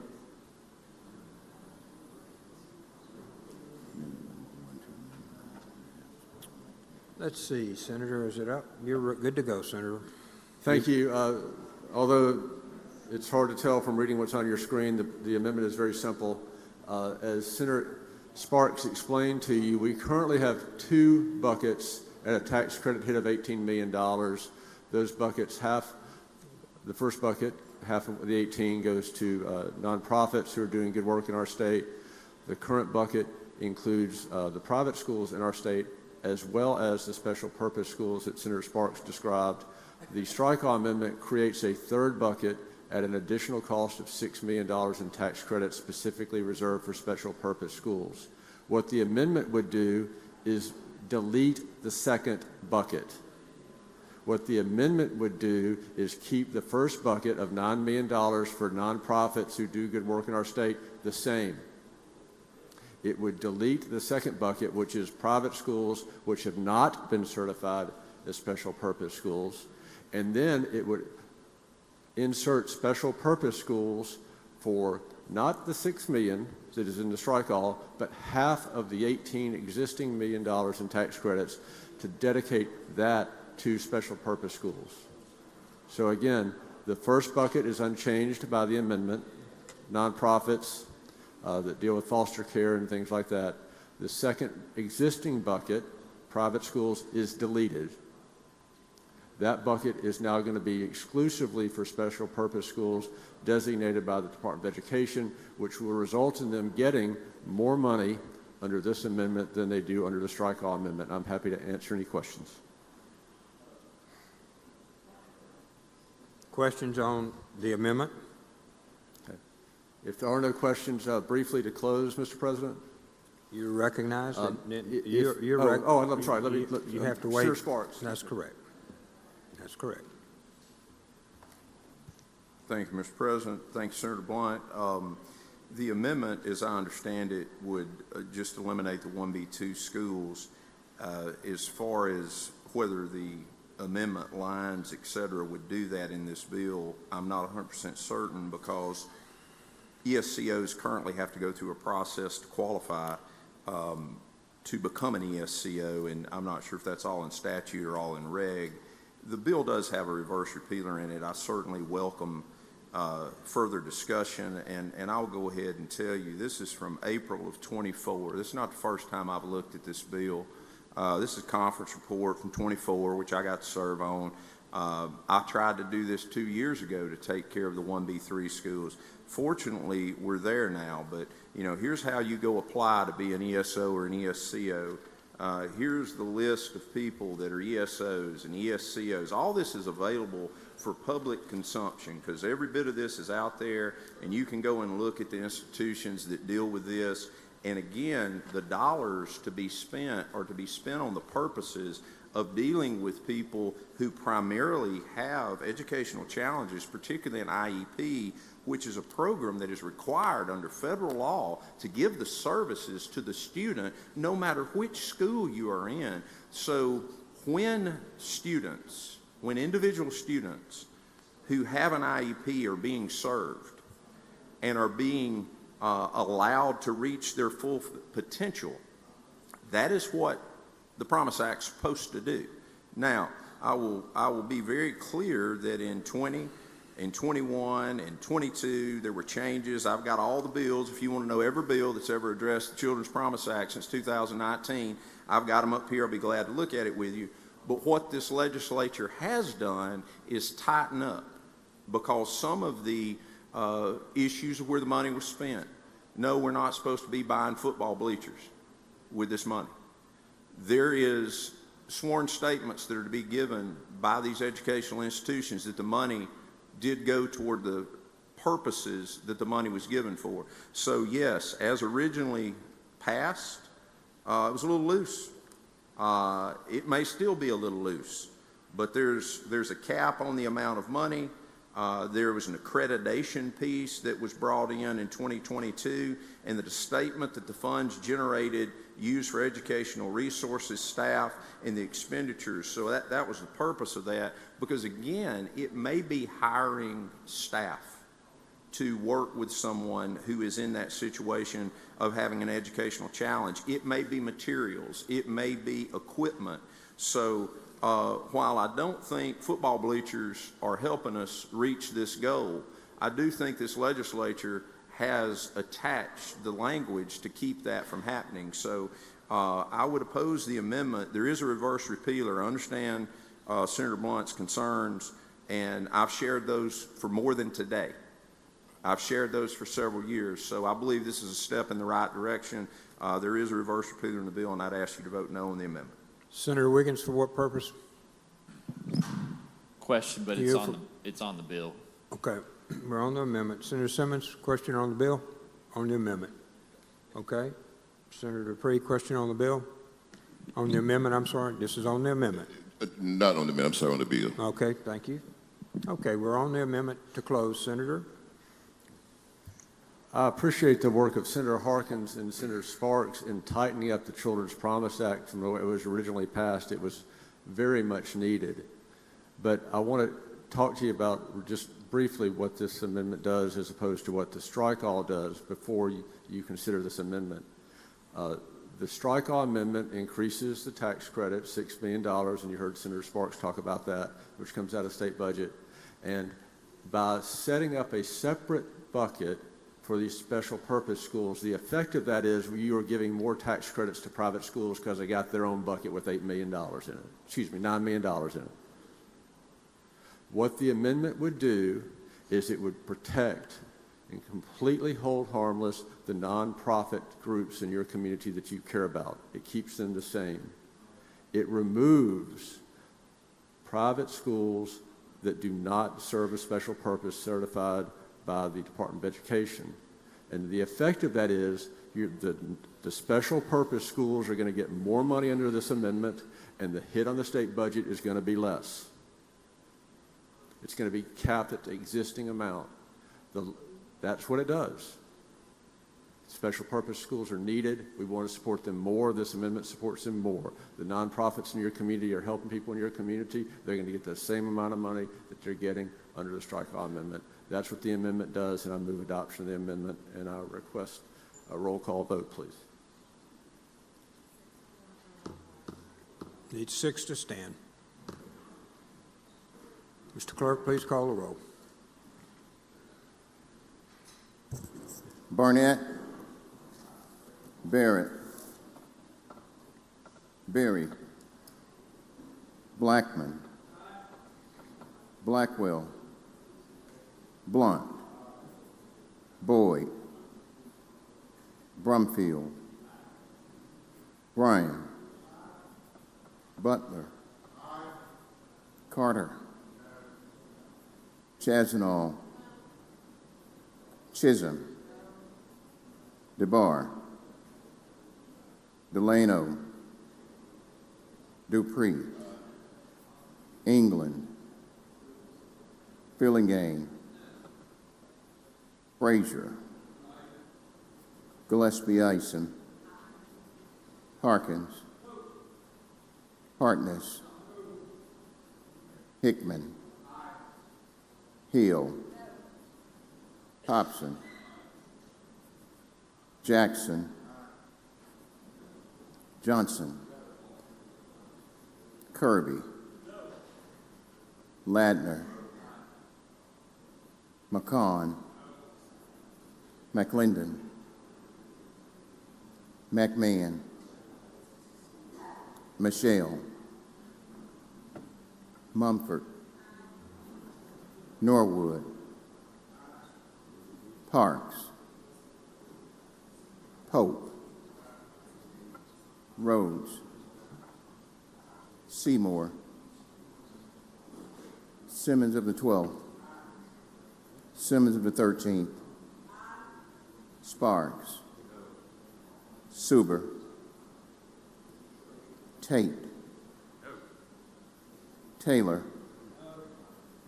Thomas, Thompson, Turner Ford, Whaley, Wiggins, Williams, Younger, Barnett,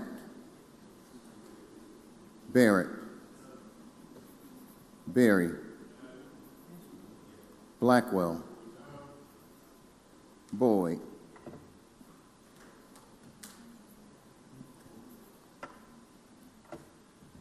DeBar, Delano, England,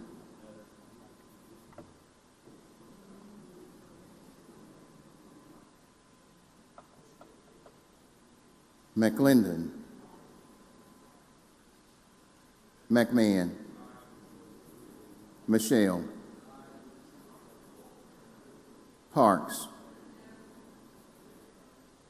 Rhodes. Seymour. Suber.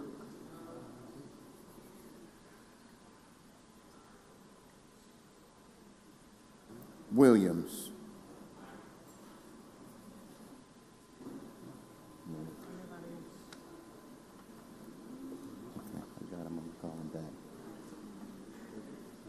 Voting yes or yea: Blackman, Blunt, Brumfield, Bryan, Butler, DeBar, Dupree, Frazier, Gillespie, Isom, Hickman, Hobson, Jackson, Latner, McClendon, McMahon, Michelle, Mumford, Norwood, Pope, Simmons of the 12th, Simmons of the 13th, Thomas, Turner Ford, Williams.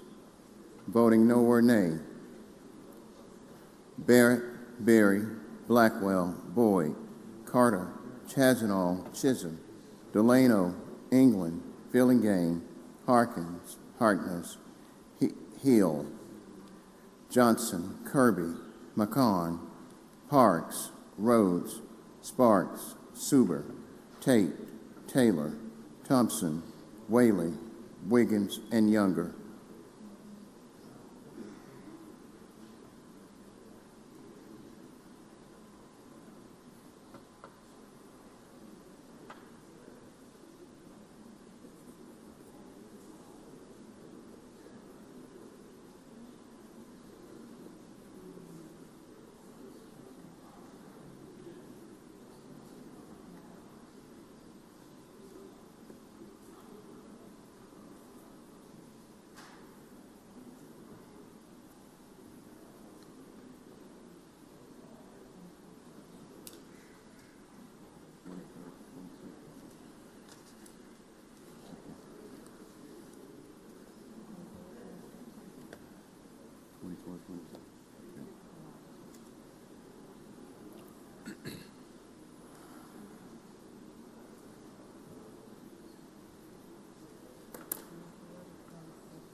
(24 to 26). Amendment fails. Senator.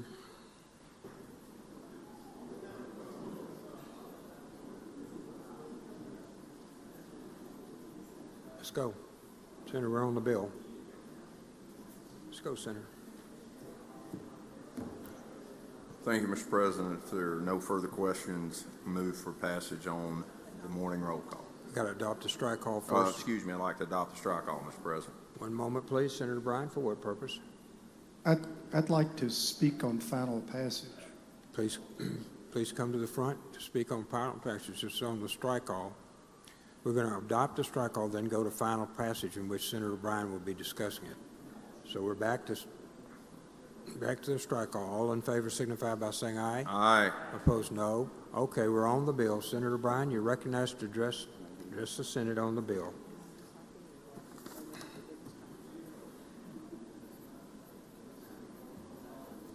Senator Simmons, for what purpose, sir?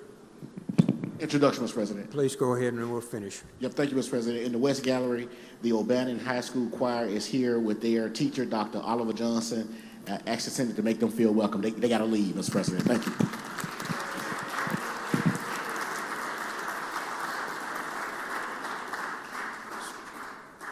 Just 1 second, ma'am. Senator Bryan, let's go.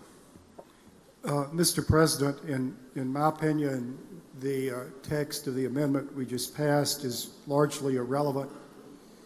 The amendment contains a reverse repealer.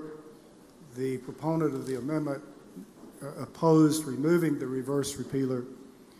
So one thing we've done is made sure the House doesn't have the opportunity to agree with what we just voted on. What this guarantees, and the whole purpose of getting some amendment with reverse repealer, is to get the bill in conference. And when the bill gets in conference, the code sections are there to send additional money to the private schools, and that is a major concern of at least some people in the House. I'm very confused about the finances of the state. We kept passing all these tax cuts. We had all the money in the world. Didn't have to worry about it. Now we're trying to pass a budget this year, and we're being told we're short on funds and can't afford this and can't afford that. And you got to be careful how much money we send to the school teachers now, because the budget's real tight and we just can't afford that. But now we're back on another tax credit to send money to private schools, and suddenly we got enough money to do that. You can understand why I'm confused. Thank you, Senator Bryan. Senator Sparks, you're recognized to close, sir. Thank you, Mr. President. The reason there's reverse repealer in the bill is no nefarious purpose. The purpose is that we get it right. This body's lived through being accused of getting something wrong before and the other side passing it. So I don't want to do that again. I don't want to do something that takes money away from some of these 1B3 schools that are serving children who face tremendous challenges in life. A tax credit's a tax credit. It's a dollar for dollar reduction of revenue for the state of Mississippi. But every dollar we spend in this place is not the same dollar. There's some waste. There's fraud. There's abuse. There's programs we should have had the courage to end years ago. But taking care of children who have educational struggles ain't one of them. So this is money well spent for Mississippi children to better their future and to better the future of the state of Mississippi. So without being drawn into every other issue that's out there in the state of Mississippi, this is good for the children of the state of Mississippi, particularly the ones who struggle to achieve the most, and we should care. And with that, I would move for passage on the morning roll call. Use of the morning roll call has been requested. Anyone object to that procedure? We should be recorded as voting. I'm sorry, Senator Bryan? Object. Mr. Clerk, call the roll.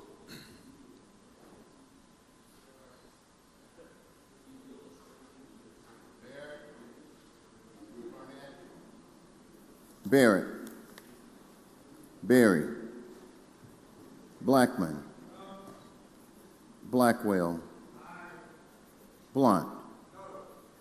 Boyd. Brumfield. Bryan. Butler. Carter. Chazanall. Chisholm. DeBar. Delano.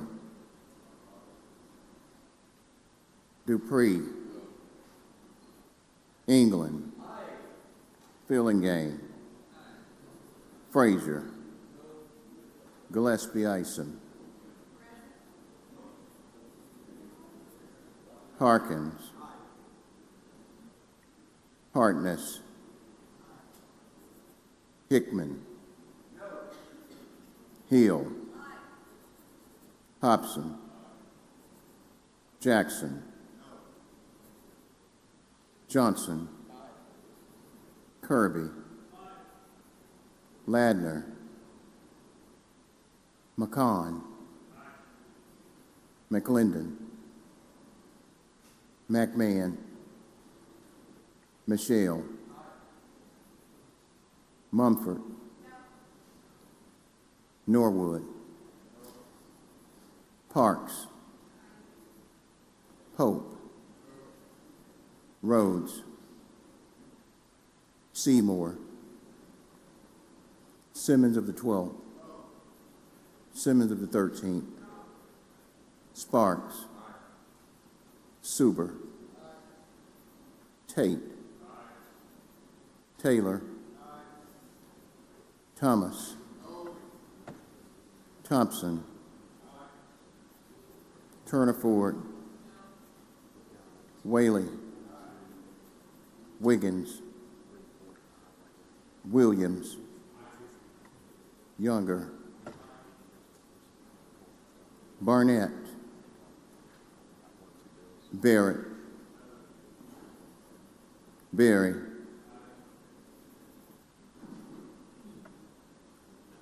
Boyd.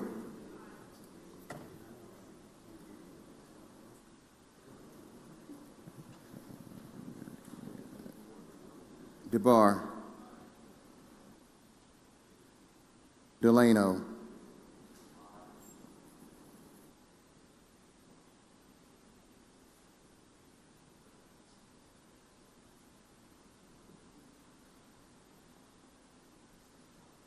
Ladner. He said no. Aye. McClendon. I didn't hear him say. McMahon.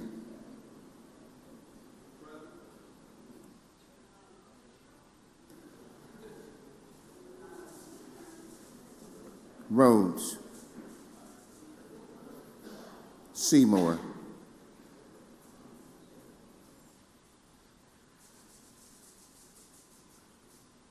Wiggins. Voting yes or yay.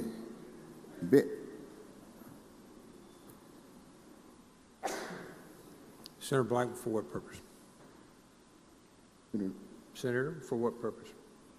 Blackman, you good? Blackman. Senator Brumfield, for what purpose? To the vote, Mr. President. Yes, sir. If Senator Seymour was here, he would vote aye. I vote no.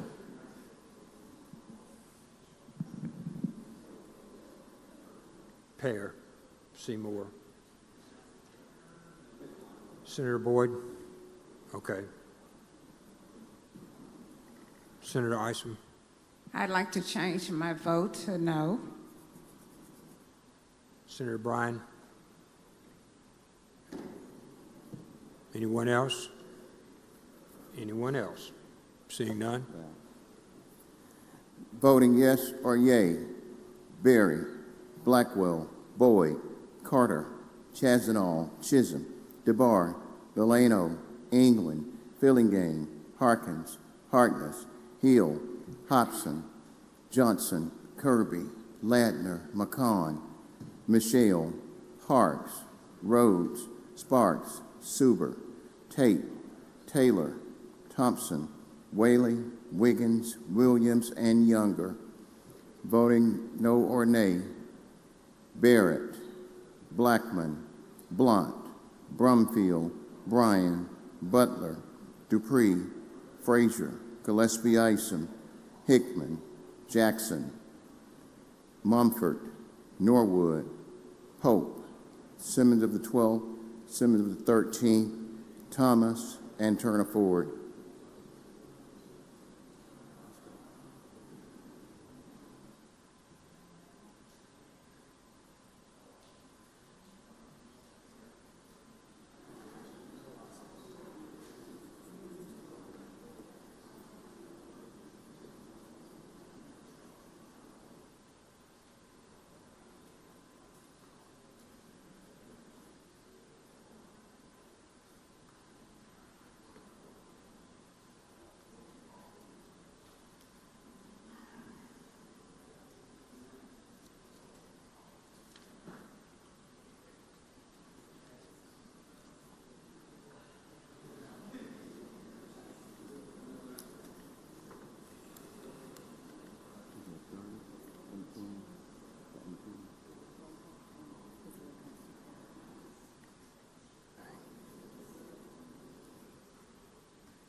17 noes, the bill passes. Thank you, Mr. President. I'd like to go to item 10 on the calendar, House Bill 4033, and have the title read. Senator Boyd, she had an announcement, Senator. I forgot. I'm Senator sorry. Boyd, please proceed, ma'am. Introduction out of order. Please proceed. Well, the Senate helped me make welcome today the South Salem Children's Ministry of Oxford. They are here with their teacher, Lakeisha Jones. Please make them welcome, and they can stand.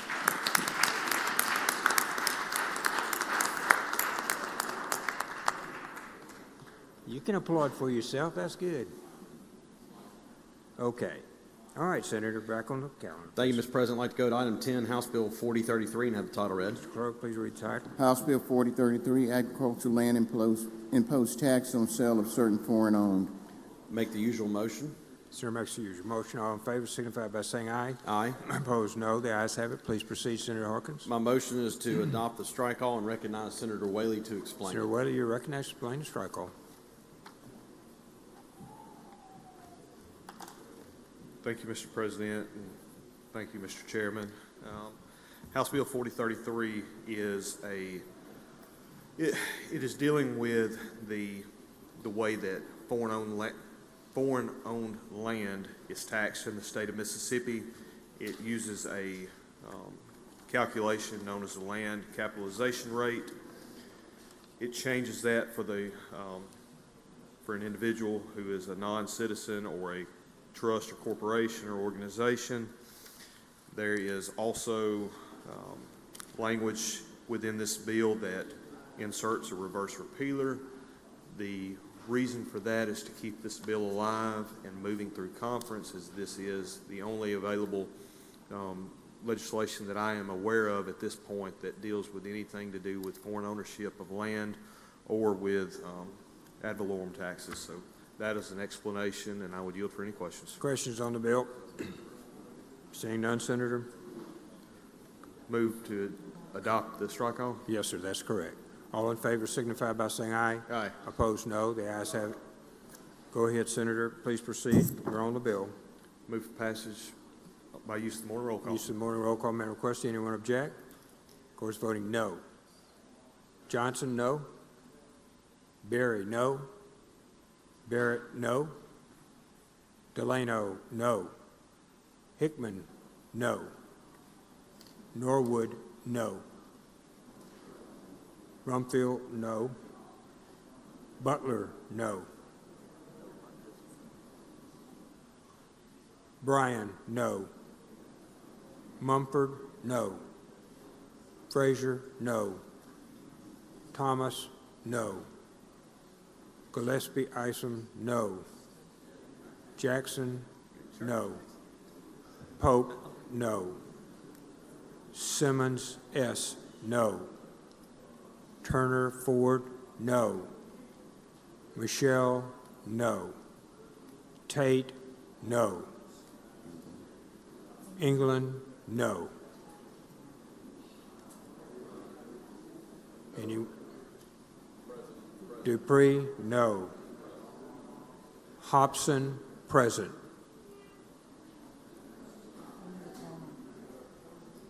One moment, please, while we count the votes.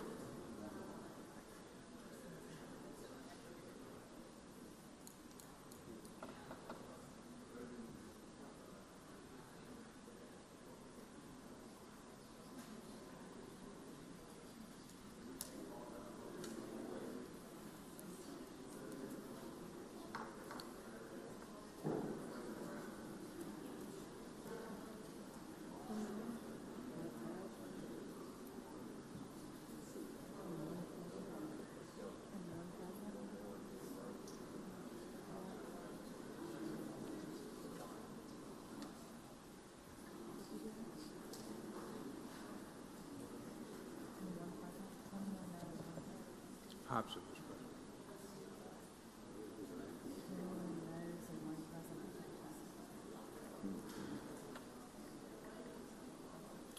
"21 noes and 1 present. The bill fails. Item 11, Senator Harkins. Thank you, Mr. President. I'd like to go to item 11, House Bill 4044, and have the title read. Mr. Clerk, please read the title. House Bill 4044, ad valorem tax, revised certain homestead exemption eligibility provisions, revised distribution portion paid on certain homestead property.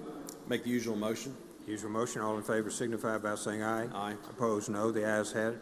Please proceed, Senator. Thank you, Mr. President. I'd like to recognize Senator Johnson to explain the bill. Senator Johnson, you recognize. Thank you, Mr. President. So with current homestead exemption, if you have a state income tax lien, you are unable to qualify for the discount associated with homestead exemption. What this bill would allow is for a person who does have a state income tax lien that is not currently qualifying for homestead exemption, it would allow for the tax collector of that county to take the difference of what their homestead exemption amount would discount their property ad valorem taxes and apply that towards their state income tax lien or liability. And the state would then make the local government whole per the homestead exemption rules that we already have.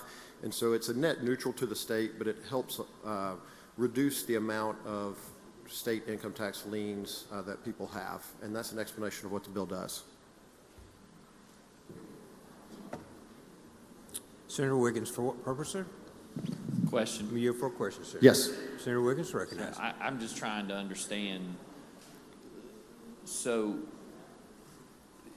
it allows the tax collector to do what now?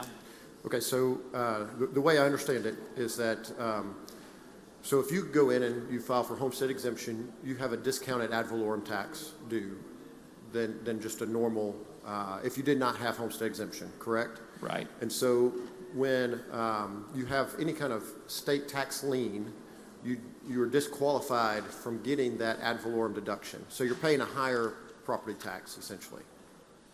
Right, and that's the incentive to get it homestead is actually to go pay your taxes to the state and the reason you have a lien is because somewhere along, and I understand we all have distrust and I understand all that, but the incentive is go pay your taxes and you won't have a lien and you get homestead. And so with that, there is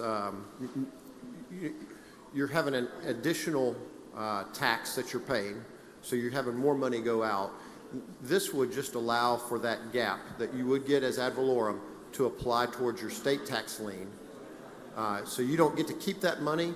The county tax collector would collect the full ad valorem due, and then the amount that would be discounted for homestead, they would issue that to the state on that taxpayer's behalf.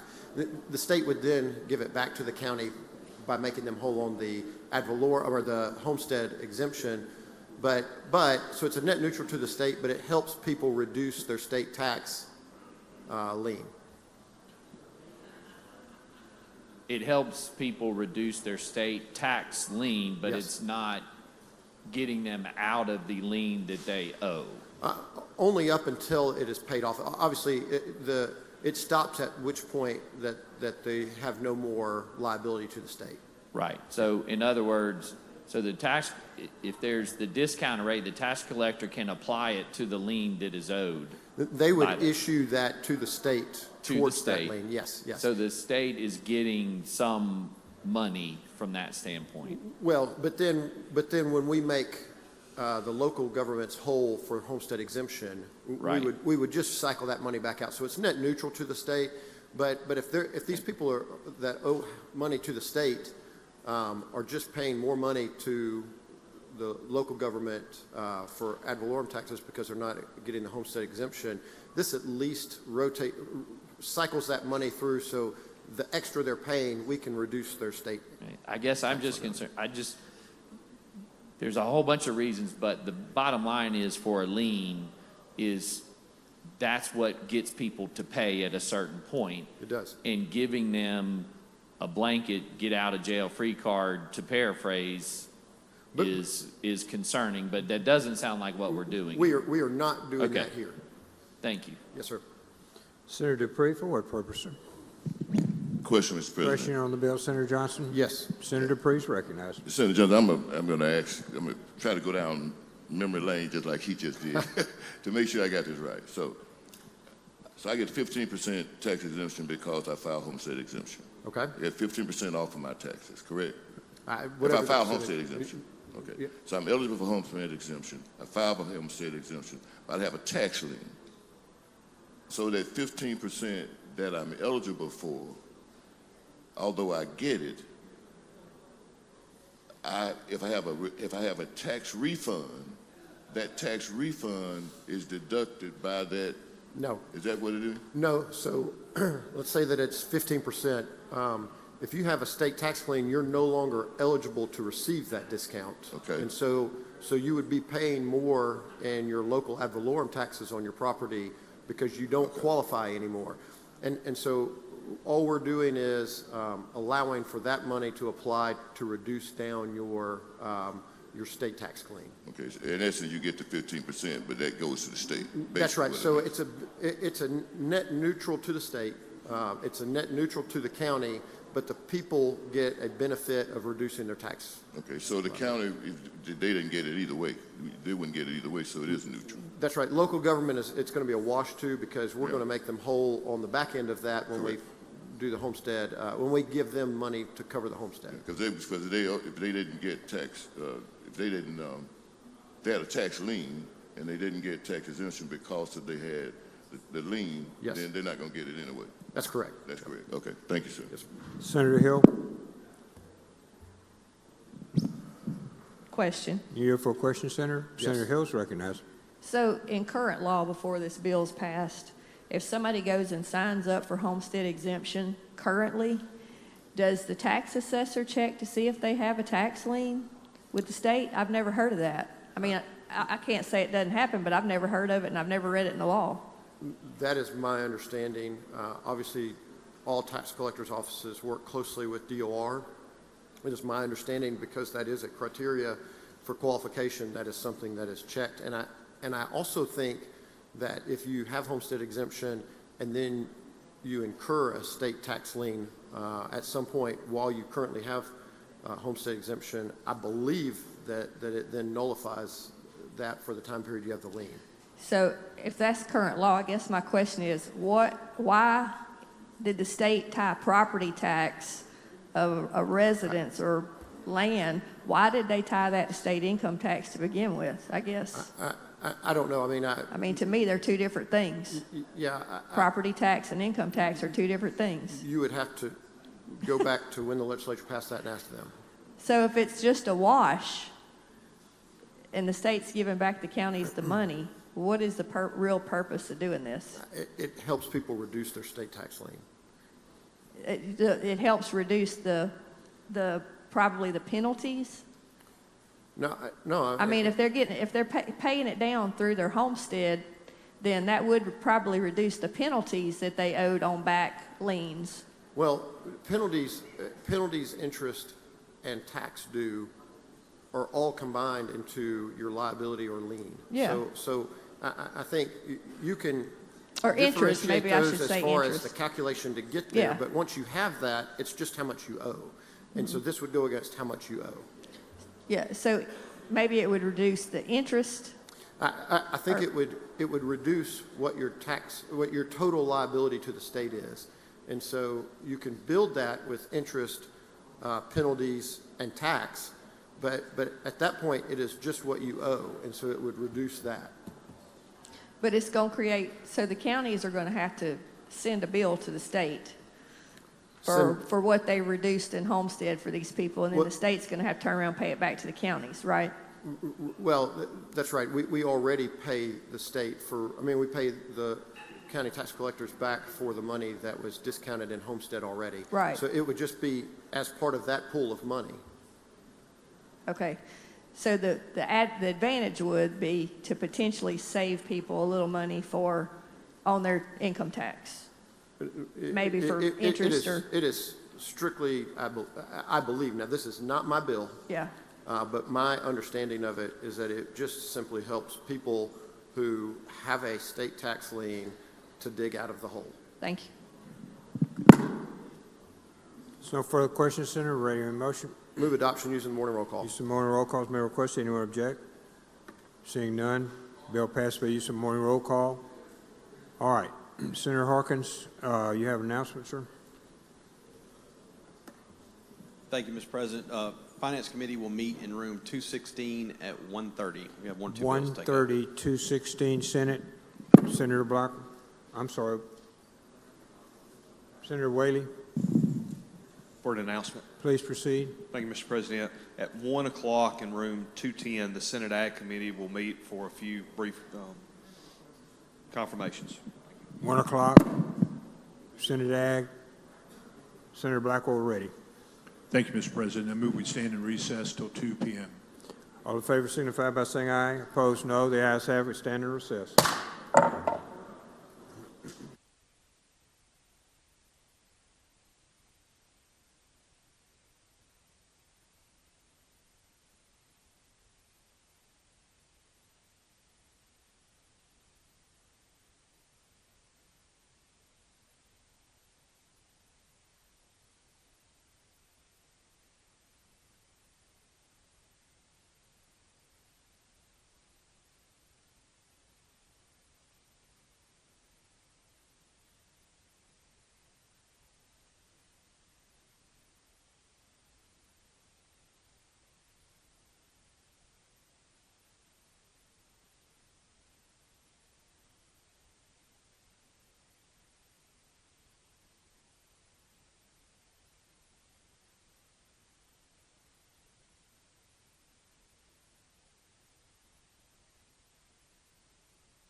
I'd like to call the Senate to order.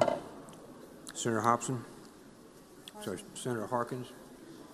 We're on item 12, Senate.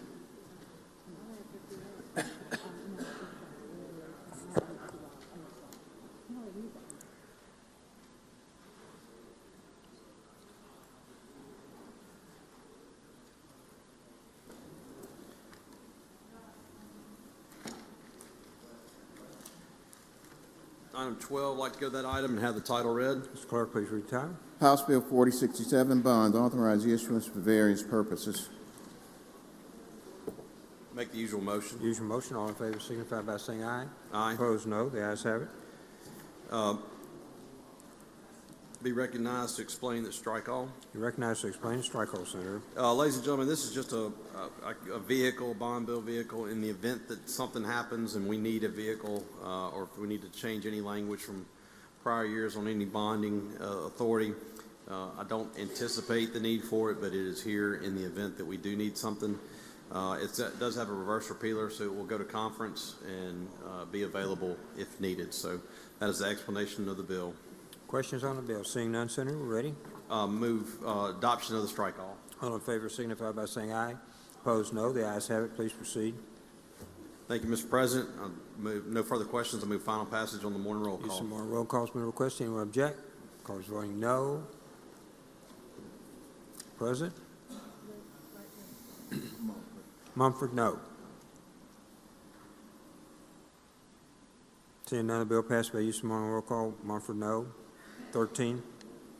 Thank you, Mr. President. I'd like to go to item 13, House Bill 4069, and have the title read. Mr. Clerk, please read the title. House Bill 4069, Mississippi Severe Weather Storm of 2026 Electric Utility Customer Relief and Electric Utility System Restoration Act create. Make the usual motion. Usual motion. All in favor signify by saying aye. Aye. Opposed, no. The ayes have it, Senator. Be recognized to explain the strike all. You're recognized, Senator. Ladies and gentlemen, this is the identical bill that item that we passed earlier in the session. We've got a vehicle alive, but we're going to put a reverse repealer in this. We're still working with the utility company to get the final calculation on what the need is. This is, to refresh your memory, this is a bill that will allow for a utility to bond to help offset the costs of all the reconstruction after the ice storm. They are entitled to seek monies for reimbursement for fixing the system, and this would just allow them to do it at a lower cost, and it would be cheaper on the ratepayer. It does have a reverse repealer, like I mentioned, and it'll go to conference, and we'll get the final numbers and have a bill for all of us to consider for the end of session. That is the explanation of the strike all. If there are no questions, I move adoption of the strike all. Senator Norwood, for what purpose? Question, Mr. President. Do you have, Senator? I do. Senator Norwood, recognized. Thank you. Senator Harker, do you have a ceiling amount, or it's? I don't know if there's a ceiling amount that we have a range of what we think it may be in, but we haven't gotten those final numbers. Okay, and that would, I mean, it's, you know, storms are ongoing, in which going to have additional ones. Are there any room for projection that would allow? I think this is mainly for the one that occurred a few weeks ago. I think that this is what is going to address that. That was a large-scale disaster to the utility systems, and I think that this bill is reflecting the cost that they have already taken to repair the system. And what we're doing is, you know, allowing them to if they go to commercial markets and get the rates on loans, it'll be twice as high on the ratepayers, and they're going to have to, they'll bill everybody in the system to help reimburse for the cost. And so what this is allowing them to do is to borrow at a much lower rate, which in turn will be a less of an impact on the ratepayers on their bill. Okay, thank you. Thank you. Thank you. If there are no further questions, I move adoption of the strike all. Okay. No further questions. All in favor, aye? Aye. Opposed, no. The ayes have it, Senator. Thank you. No further questions. Move final passage on the morning roll call. Use of morning roll calls been requested. Anyone object? Voting no. Present. Bill passes. Senator Tate. Introduction. Please proceed. Ladies and gentlemen of the Senate, if you will direct your attention to the North Gallery, we have with us Dr. Allison Seal Moore and her husband, Mr. Terry. Y'all will please make them feel welcome.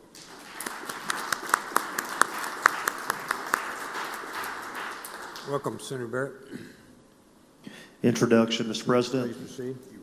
Ladies and gentlemen, I rise for this introduction of Mr. Bill Jacobs, who is positioned in the South Gallery. Mr. Jacobs is a pillar of the Lincoln County community and is also a member of the State Board of Education.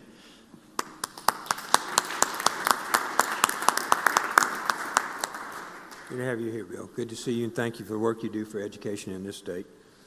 Okay, Senator.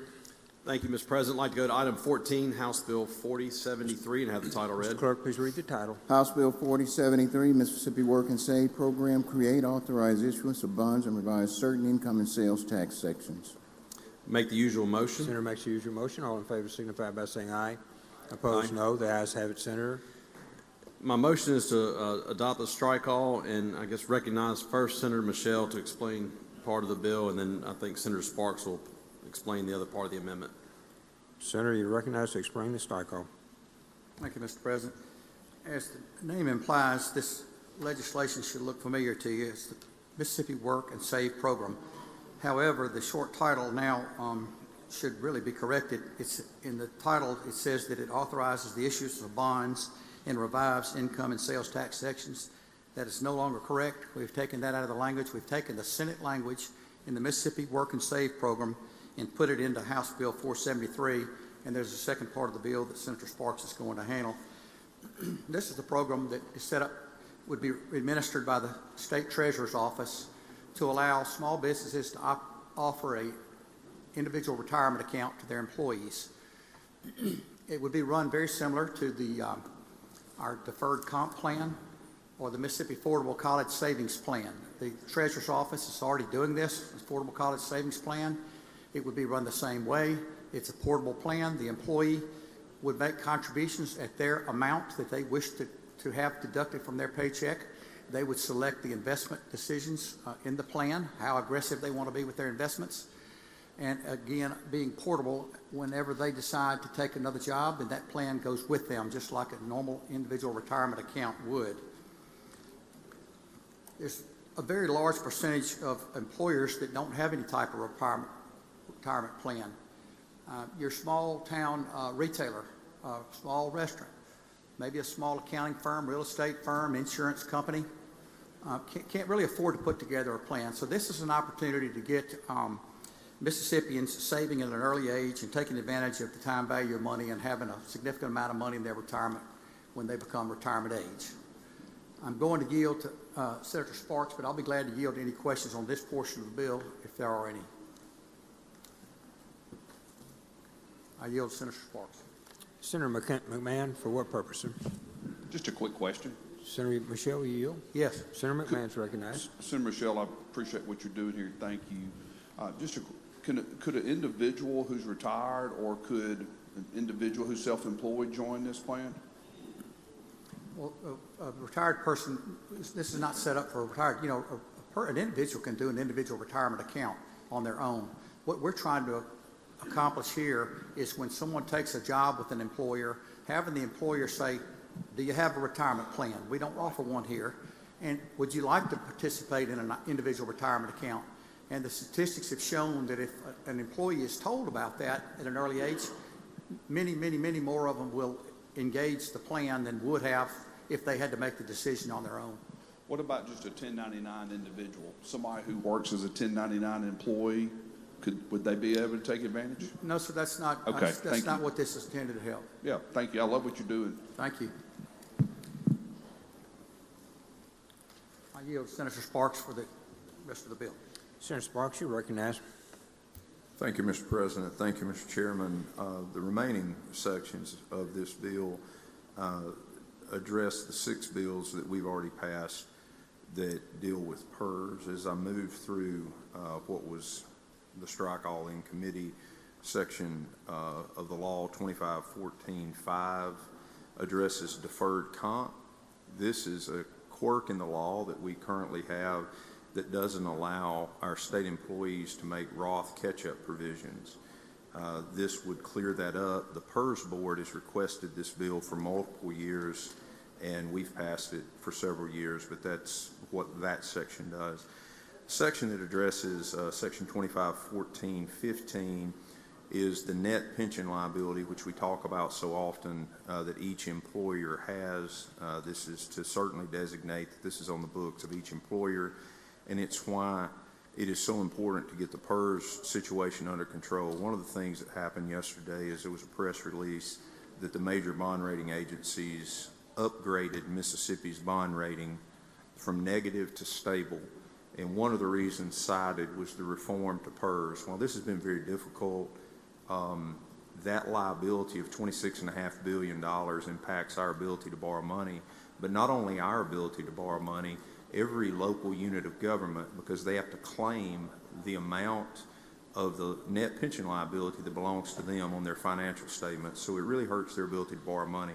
So we're trying to make what are hard decisions, but they're decisions that are ultimately impactful in a positive way to the state of Mississippi. The next section deals with 2511.111. This simply lowers the years of service from 35 years to 30 years in Tier 5. This is straightforward. It's a bill we've already passed as a standalone bill, but those bills did not make it, so that's why we're back here. The portion that deals with section 2511.127 is return to work as contemplated in Senate Bill 2911. This allows someone other than 3 categories that are excluded: elected officials, K-12 superintendents, and administrators at universities or community colleges. So any other person in state government could return to work in a capacity. It doesn't have to be what they were doing at the time, but they can return at 80% of the rate of pay for the stated position of which they would take, and it would not interfere with their retirement drawing, and they would be able to negotiate with the employer on the amount of time they're going to work, up to 80% of that pay amount, as well as insurance coverage, things of that magnitude. This is something that the first responder community has really needed desperately. We've done it also, tried to do it for teachers. This is something that across the board would be beneficial because institutional knowledge would return to the classroom and to the field. And this is also a tool that potentially would cut down on contract labor.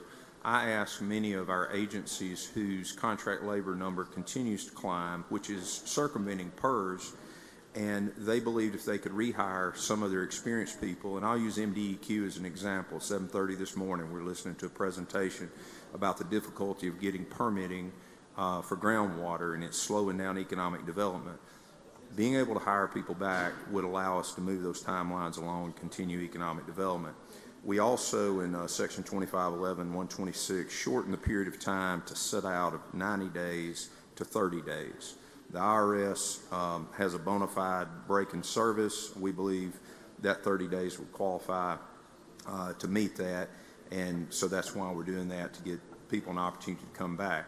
The next section is the PERS Stability Act, is passed by this body, $500 million in July of this year, $50 million for the next 10 years, a total of $1 billion to once again help stabilize the public employees retirement system.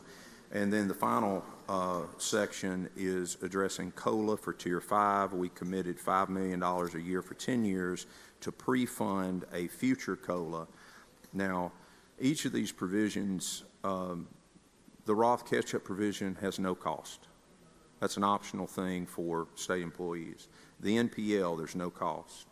The $1 billion, it's very clear what it costs. We say it on the face of the bill. $50 million to pre-fund the Tier 5 COLA. Our 35 years down to 30, it's based on information we received from the actuaries that we can afford, and we paid for it with ORP reform last year. The return to work, actually cash flows positive. So when you consider these bills, and ladies and gentlemen, I appreciate you working with me on these bills. This has not been a comfortable experience. It won't continue to be comfortable because we're making difficult decisions. But when we're stabilizing a system and ensuring the benefits to Tiers 1 through 4 and preparing Tier 5, we're trying to do the best we can with a clear-cut cost, and we're not going to promise a benefit today and let somebody 25 years from now pay for it. So that is the section of the bill that I'm explaining, and Mr. President, I'd yield to any questions.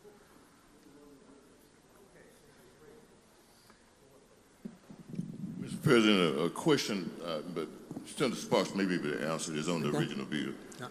As far as the bill that we were talking about originally, is there a number of employees that it affects that the employer has to have, a minimum and a maximum number of employees?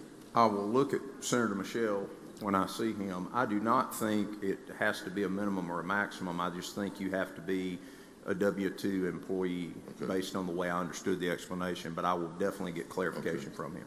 And then for you, Senator Sparks, so on your strike call, it went from 30 years, 35 years to 30 years, and being able to come back to work at 80% instead of 65%, and 30 days break-in service instead of 60 days or 90 days break-in service. It was 90, and we would go to 30, and it's up to 80%. So if somebody wanted to negotiate to work 3 days a week, they can do that, but up to 80, yes, up to 80, and it's not just teachers. It's any position that you had a previous PERS retirement from.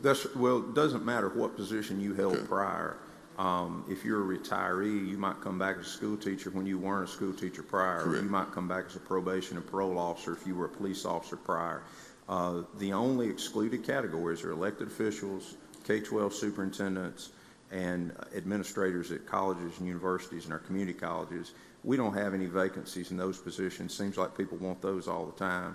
We're trying to help fill vacancies. So not only will it bring more revenue to the PERS system by returning people to work, filling these vacant pens, it's good for public safety, it's good for education, it's good for the citizenry of Mississippi to be served by people with experience. As I've talked to some of the PERS retirees, they're interested in this separation of employment particularly, and being able to come back at 80% instead of 60%. Yes, Thank you, sir. Thank you. Senator Barrett? Question, Mr. President. You yield, Senator? I yield. Senator Barrett's recognized. Thank you.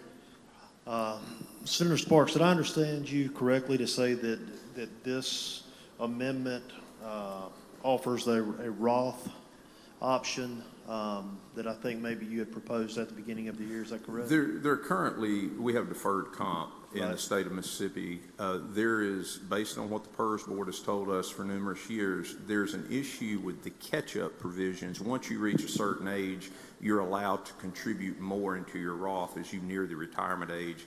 And there's just a deficiency in the law that they've asked us to clear up. So that's all it does, is allow our state employees, if they choose, to make catch-up provisions into a Roth-style account, deferred comp. Yeah, well, thank you for this clarification, and I have several constituents who've contacted me about wanting to catch up, and they're not able to because of this deficiency, so thank you for your work on this. Thank you, Senator. Thank you, Senator Barrett. Seeing no further questions, Senator? Move for adoption if this is a strike-all. Strike-all. Adoption of the Senator strike-all. Bryan, for what purpose? Speak on the bill. One moment, Senator. Senator Bryan's recognized. Before or after we adopt? After we drop the strike-all and before we do the amendment. All in favor of the strike-all, please signify by saying aye. Aye. Opposed, no. The ayes have it. We're on the amendment. Senator Bryan, you're recognized to speak on the bill. Thank you, Mr. President. I would just like to summarize again my concern about what we've done to the retirement system over the past several years. If we want to know how we got into the crunch that we're in, I would say the short answer is it was a team effort. The 25-year retirement, which was terribly unfortunate, is something that never could be sustained. We went through a period of unanticipated slow growth in payroll and a period of unanticipated zero inflation, and all of that together played a part of where we are. But I think we have forgotten about why we have a retirement system in the first place. A retirement system, by its very nature, is paternalistic. It's to take care of people in their 60s, 70s, and 80s so that they don't live out their later years in poverty. If somebody is fortunate enough to be able to retire early, good for that person. But this retirement system does not exist to pay benefit to people who wish to retire early in their 40s and 50s. It exists primarily to help people in their later years. It is not and should not be a salary supplement. So finding ourselves in the position that we're in my opinion, what we should have done is taken the available revenue and done things such as having a COLA that begins only at age 65 or age 70. What we have done instead is a number of things which allow people to withdraw funds before they reach retirement age, whether it's by completing 25 years or in this misguided so-called defined contribution system that we have. You're encouraging people to take money early and take lump sum payments, which means there will be less money available for them when they finally retire.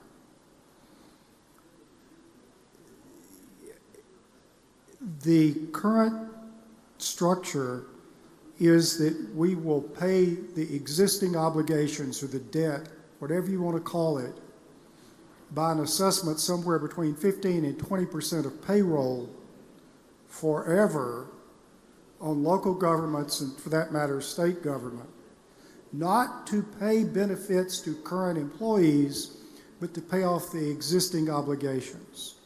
That is not sustainable. You cannot put a 20%, 15% charge on all employment in order to pay for this, because ultimately you're going to shift more and more and more people into privatizing things, which certainly will put the system on a downward spiral. We, first of all, did away with the cost of living benefit and replaced it with something that's much, much, much worse than just doing away with the benefit. And the very thing that got us into this mess in the first place, among others, and that is having a cost of living bonus. If the system's doing well in making money, we need to use that money to shore up the system. The last thing we need is some bonus over here, some pot of money for a potential Tier 5 bonus of some sort, which is just an invitation to use it for political purposes when the time comes. It's a terrible, terrible, terrible idea. But now we've done that. I could go on. It's so painful. It's so sad. It's so unnecessary. And the bottom line is, if you've gone to work for the state after March 1st, you don't have any meaningful retirement. And that's a terrible, terrible thing, and it's unnecessary. Senator Sparks, you recognize? Close on the bill, sir. Thank you, Mr. President. I agree with Senator Bryan on much of what he said. These issues were created over a number of years. We'll work our way out of it over a number of years. This legislature, the people I'm looking at in this room, put $110 million into PERS in 2024, and now we propose for the second time to put $1 billion in. No legislature, none of them, nobody put any cash into PERS. By the way, nobody's ever taken any money out of PERS either, so if any of your people think this is like the Social Security Trust Fund, it's not. So we've committed money. The Tier 5 COLA, my inspiration was Senator Bryan, because he talked about old age COLA, and a COLA is really for somebody when time has eaten into their earning capacity. And I agree with him, and that's why we're pre-funding a Tier 5 COLA, and I hope future legislators focus on what Senator Bryan said, and you focus the money on people that are older that have had their income eaten into by inflation. So I agree with him on that. But the law was what the law was when we hired everybody in Tier 4. And if they're good economic actors, they have the right to take advantage of this plan as it was written. They didn't write the plan. The legislature did. So while I agree with him that 25-year retirement is not sustainable, while I agree with him that a COLA not based on actual inflationary indicators and health of the system is not sustainable, that was the law. So one thing I won't do, and I've told you this for 2 years, I will not break the state of Mississippi's word to Tier 1 through 4 employees and retirees. We will pay them what we owe them. We pay 17.4% for years, and we bumped that to 19.9 incrementally. That'll be $186 million a year. And I will say this, because this may be the last time actual PERS legislation is discussed in the Mississippi legislature this year. Because when we send 6 single subject PERS bills down the hall, we didn't receive any PERS bills from down the hall. We've received PERS provisions inserted in other bills. The reason I call my bills PERS bills is because they're PERS bills. Because we want to make sure that we've run it through the actuaries, that it's financially feasible, because I will agree with Senator Bryan most of all on the statement that he said, this will be used for a political purpose when the time comes. When you promise benefits that you have no ability to pay for or no intention to pay for, And I can tell you the 9-page letter from CAVMAC about what's inserted as a PERS provision that we will later see come to this chamber is $175 million today, not to put us ahead, not to stabilize, to stay even where we are. And it's $1.25 billion additional dollars over 30 years, not to get us anywhere closer to stability, but just to stay where we are. And I don't think there's a commitment to pay that money. There's a commitment to politically benefit from it by playing yo-yo with state employees who deserve better than that. Each of these items have been vetted, they have been put through the ringer, and they are stabilizing the PERS system. The political purpose when the time comes will be this year. And we'll take a hit because we will not do what the legislature did in 1999 because that was an election year. So he's exactly right. When the time comes, they'll use it for political purpose. So I ask you to help me pass these bills that can go to the House. My desire is that they're given serious consideration and every one of these bills moves us in the right direction. And with that, I would ask for passage on the morning roll call. Passed on the morning roll call. Has been requested. Anyone object to the procedure? Court is voting no. Present. Senator Bryan? No. Senator Bryan? No. Anyone else? Anyone else? Seeing none, the bill passes by use of the morning roll call. Senator Bryan voting no. Thank you, Senator Harkins. Do you have anything else before we get to rules? Two more.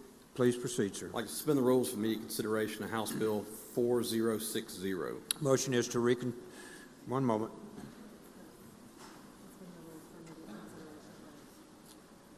We'll put it up on the screen here, Senate. Motion is to suspend the rules. All in favor signify by saying aye. Aye. Opposed, no. The ayes have it. Okay, Senator, we're on 1989, sir. I can do whichever one you got. Which one is on the board? 1 second, please. I have 4060. Yes, sir. House Bill 4060. Have the title read, please. Mr. Clerk, please read the title. House Bill 4060, sales tax, exempt sales of lime for agricultural purposes, reduce rate of retail sales on fencing material for containment of livestock. Make the usual motion. Senator makes the usual motion. All in favor signify by saying aye. Opposed, no. The ayes have it. Please proceed, Senator. Thank you, Mr. President. Recognize Senator Berry to explain the bill. Senator, you're recognized. Thank you, Mr. President. Thank you, Mr. Chairman. Ladies and gentlemen of the Senate, this is a bill that is a pared-down version of the agricultural sales tax bill that we passed earlier out of this chamber. Line 27, we delete the word and then we pick up on 2728 and we add "and lime used for agricultural purposes." Those items will be exempted to zero. That's a technical fix based on a list that DOR we compelled them to create last year. Moving down to line 84 through 87, we will drop the retail sales of gates and fencing for the containment of livestock to 1.5%, and that is done when made to commercial farmers. And the commercial farmers language is important because that is a certification the Department of Revenue does to commercial farmers, not average Joes. I'll yield for any questions. Questions on the bill? Senator Turner Ford. Question. You for a question, Senator Berry? Certainly. Senator Turner Ford is recognized. Thank you, Mr. President. Thank you, Senator, for yielding. When this bill was before the committee, did you all discuss any other potential tax exemptions? No, just what was in the bill. And this particular section of the code actually lists various commodities and products that are covered under this particular code section. Is that correct? Correct, that are already exempt for a zero or lower, that are already on the books, yes. Thank you. At the appropriate time, I'd like to be recognized for an amendment. Okay, anyone else? Seeing no further questions, Senator Turner Ford, you're recognized for your amendment. Please provide it to the Secretary.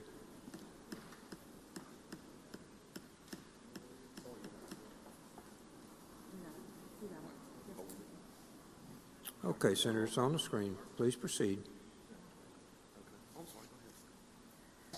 Thank you, Mr. President. Thank you, Chairman and Senator, for yielding. What you have before you is a proposed amendment which would add the retail sales of children's diapers to this bill. So earlier today, I think in the tax-free weekend, we heard that children's diapers were added, and I thought that was great, but I think that we can go a bit further. So what this amendment intends to do is to add diapers, retail sales of children's diapers, to one of the items to be tax exempt. And just to provide a brief context, and I understand that this is deadline day, but SNAP and WIC programs do not cover diapers. And it's been estimated that Mississippi has about 109,904 children under the age of 3. And just to share my personal experience, I have twin sons who are 21 years old, and I was not buying diapers by the pack, we were buying them by the case. And so I would just ask that you would consider this amendment, and I would ask that you would move adoption by the morning roll call. I'll yield for questions. One moment, please. Questions? Senator McMahon, for what purpose, sir? I rise for a question. Will you yield for a question, Senator Turner Ford? Absolutely. Senator McMahon is recognized. Is there a reason to limit it just to children's diapers and not just diapers in general? I would say no, there is no reason, but my amendment has been drafted specifically for children. Okay. Thank you, Senator McMahon. Did you know that the tax-free that we passed earlier is for all diapers? No, I did not. Okay, thank you. Thank you, Senator McMahon. Okay, on the amendment, Senator Berry, you're recognized. I appreciate the amendment and don't necessarily oppose the idea. I would ask you to vote against the amendment on this particular bill. We would like to keep this one clean and move it on. We would have to send it back to the House, and I just ask you to keep it clean and vote no. Bad choice of words. All right, Senator Close. In closing, children's diapers keep children clean. And so we always want our children and legislation to be properly sanitized, and I would just ask that you support the amendment. Thank you. Thank you. The amendment, all in favor of the amendment, signify by saying aye. Aye. Opposed, no? No. The ayes have it. Thank you, Senator.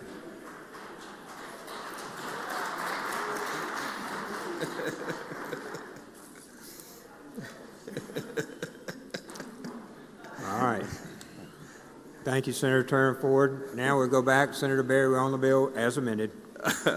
I suggest the use of the morning roll call. Final passage. Keep it clean, Senator. Use of the morning roll call has been requested. Anyone object to the procedure? Voters voting no. Present. Bill passes by use of morning roll call. Senator Harkins. All right. I'd like to suspend the rules for the immediate consideration of House Bill 1989.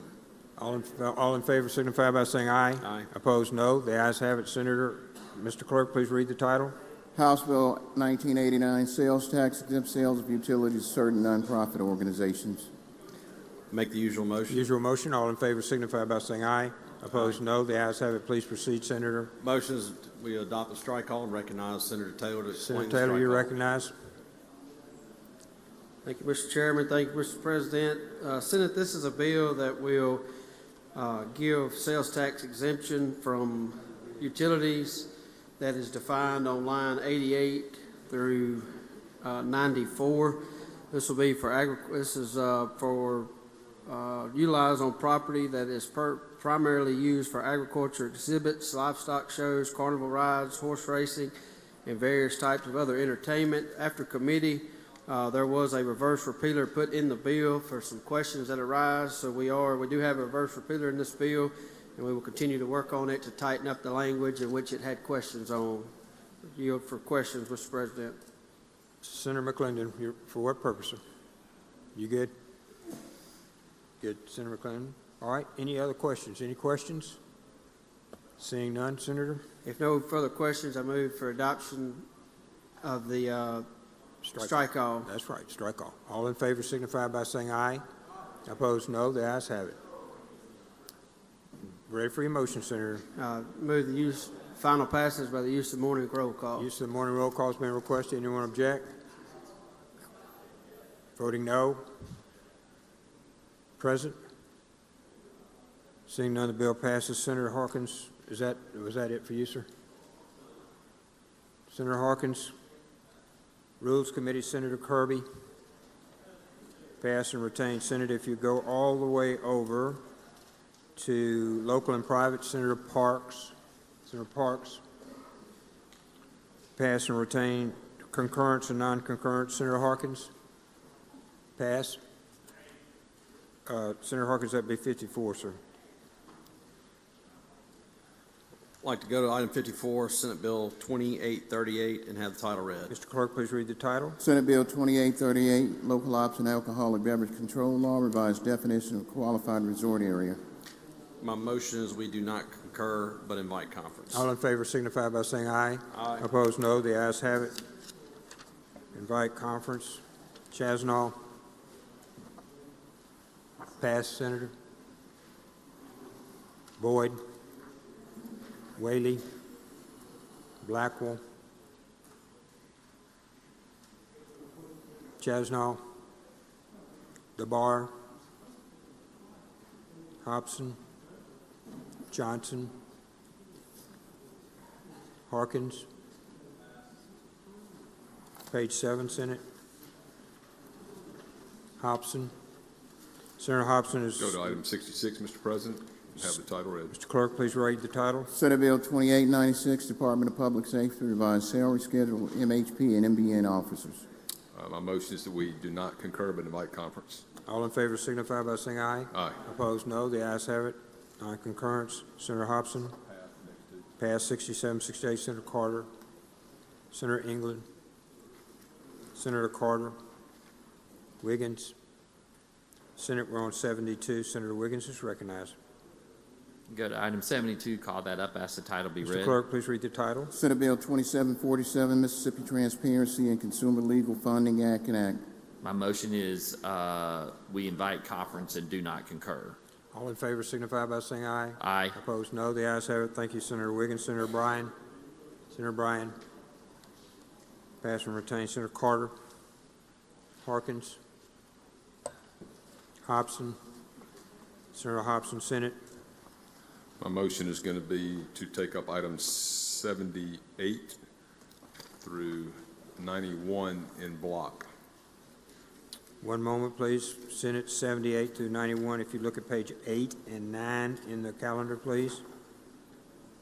Through 91, top of page 9. Page 8 and 9. Motion is in block. All in favor signify by saying aye. Aye. Opposed, no. The ayes have it, Senator. My motion is that we do not concur, but invite conference. All in favor signify by saying aye. Aye. Opposed, no. The ayes have it. Thank you, Senator. On 92, sir. Thank you, Mr. President. Ask that the title be read. Mr. Clerk, please read the title. Senate Bill 3051, Appropriation, Finance, and Administration Department of.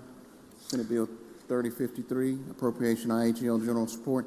Senate Bill 3054, Appropriation, No, IHL. sir, we are on 92, Senator. Yeah, we're not read. We didn't read the titles. My apologies.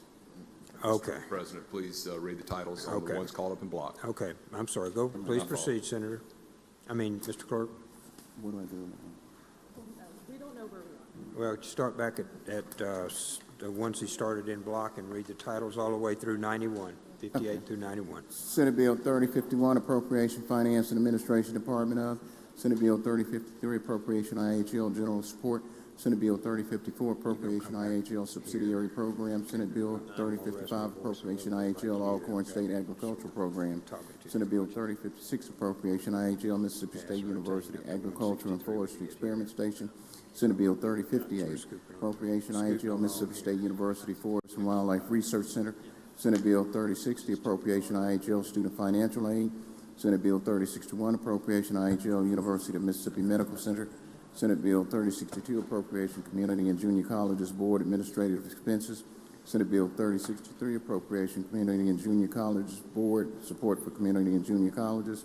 Senate Bill 3064, Appropriation, Employment Security Department of. Senate Bill 3065, Appropriation Ethics Commission. Senate Bill 3066, Appropriation Judicial Performance Commission. Senate Bill 3067, Appropriation Public Safety Department of.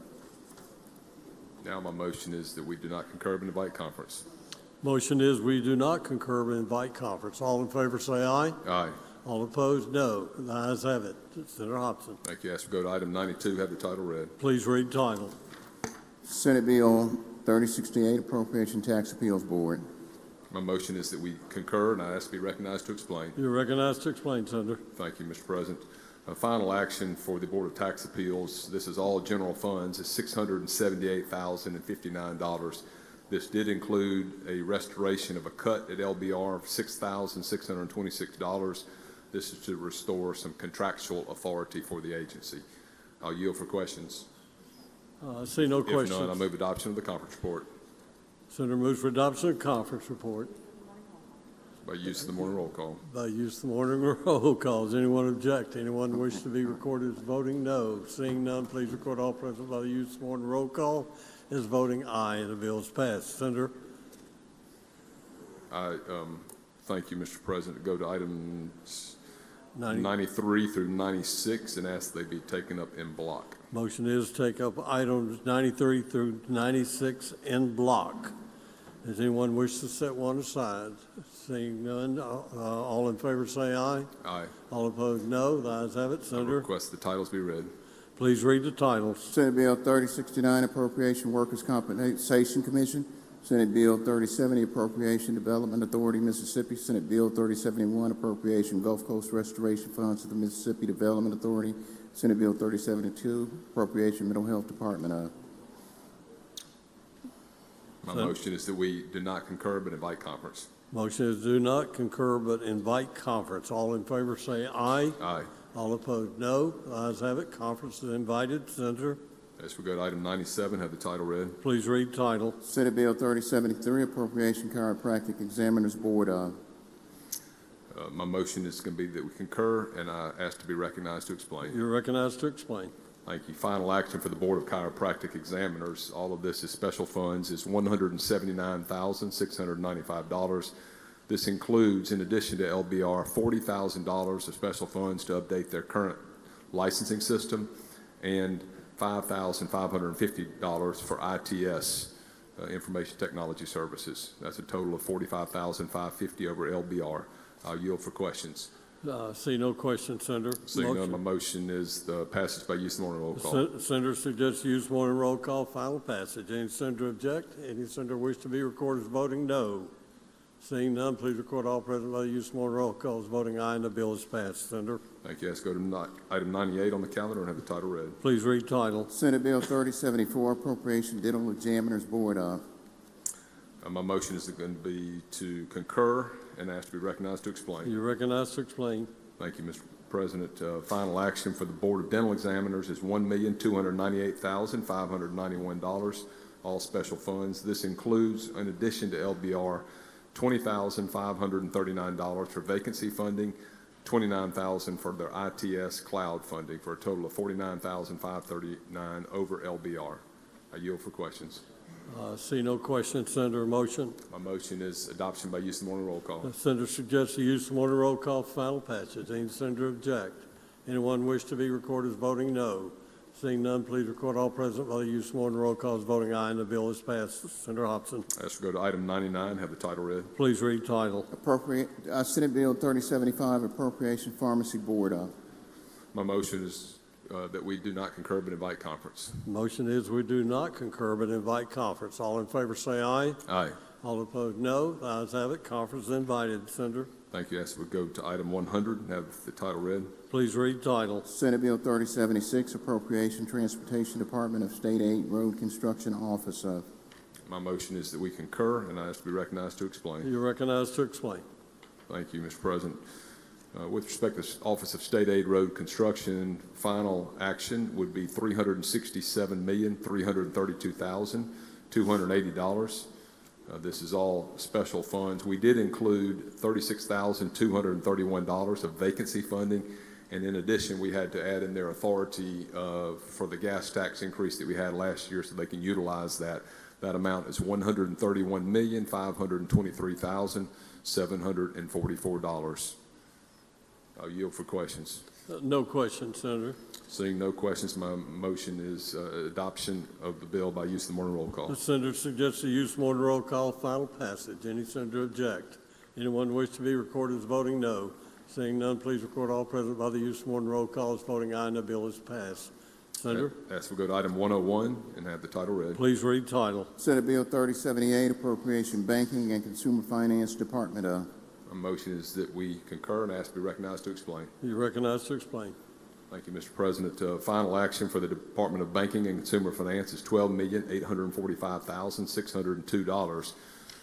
This is all special funds. It does include $300,000 for a new IT system that they use out of their civil money penalty fund. Yield for questions if there are any. No questions, Senator. Seeing none, my motion is passage of House Bill 3078 by use of the morning roll call. The senator suggests the use of one roll call, final passage. Any senator object? Any senator wish to be recorded as voting no? Seeing none, please record all present by the use of one roll call as voting aye, and the bill is passed. Senator Hobson. Thank you. As we go to item 102, have the title read. Please read title. Senate Bill 3079, Appropriation Funeral Services Board. My motion is that we concur and ask to be recognized to explain. You're recognized to explain. Thank you. This is the Board of Funeral Services. Final action, all special funds is $341,143. This includes $1,622 of an increase for critical salaries, $2,990 for vacancy funding, and $5,059 for an agency database that's being migrated to and administered by ITS. Total of $9,671 over LBR. I'll yield for questions. No questions, Senator. Seeing none, my motion is we pass 3079 by use of the morning roll call. The senator suggests the use of one roll call, final passage. Any senator object? Anyone wish to be recorded as voting no? Seeing none, please record all present by the use of one roll call as voting aye, and the bill is passed. Senator Hobson. Thank you, Mr. President. I ask to go to item 103 and have the title read. Please read title. Senate Bill 3081, Appropriation Massage Therapy Board of. I move that we concur and ask to be recognized to explain. You recognized to explain. Thank you. Final action, Mr. President, $199,100, all special funds, and this is at LBR. I'll yield for questions if there are any. No questions, Senator. Thank you. No questions. My motion is adoption by use of morning roll call. Senator suggests use of morning roll call for final passage. Any senator object? Any senator wish to be recorded as voting no? Seeing none, please record all present by the use of morning roll call as voting aye, and the bill is passed. Senator Hobson. As we go to item 104, have the title read. Please read title. Senate Bill 3082, Appropriation Motor Vehicle Commission. My motion is to concur and ask to be recognized to explain. You're recognized. Thank you, Mr. President. Final action, $385,230. This is special funds only. It included, in addition to LBR, $162 for critical salaries, $4,616 for vacancy funding, for a total of $4,778 above LPR. I'll yield for questions. See no questions, Senator. My motion is that we adopt Senate Bill 3082 by use of morning roll call. The senator suggests the use of morning roll call, final passage. Any senator object? Anyone wish to be recorded as voting no? Seeing none, please record all present by the use of morning roll call as voting aye, and the bill is passed. Senator Hobson. I ask that we skip item 105, go to item 106, and have the title read. Pass and retain item 105. Go to item 106. Please read title. Senate Bill 3087, Appropriation Audit Department of. My motion is that we concur, and I ask to be recognized to explain. You're recognized to explain. Thank you. This is Department of Audit, Mr. President. The total amount is $13,324,666. Of that, $8,149,947 is general funds. The remainder is special funds. We did agree to restore 13 headcounts in the Department of Audit, and that is split between general funds and special funds. The general fund portion is $489,762, special funds $220,037, for a total of $709,799 over LBR. I'll yield for questions. No questions, Senator. Motion is passage of item 3087 by use of the morning roll call. The senator suggests the use of morning roll call, final passage. Any senator object? Any senator wish to be recorded as voting no? Seeing none, please record all present by the use of morning roll call as voting aye, and the bill is passed. Senator Hobson. Mr. President, my motion is to take up items 107, 108, and 109 in block. Motion is to take up items 107, 108, and 109 in block. Anyone wish to set one aside? Seeing none, all in favor say aye. Aye.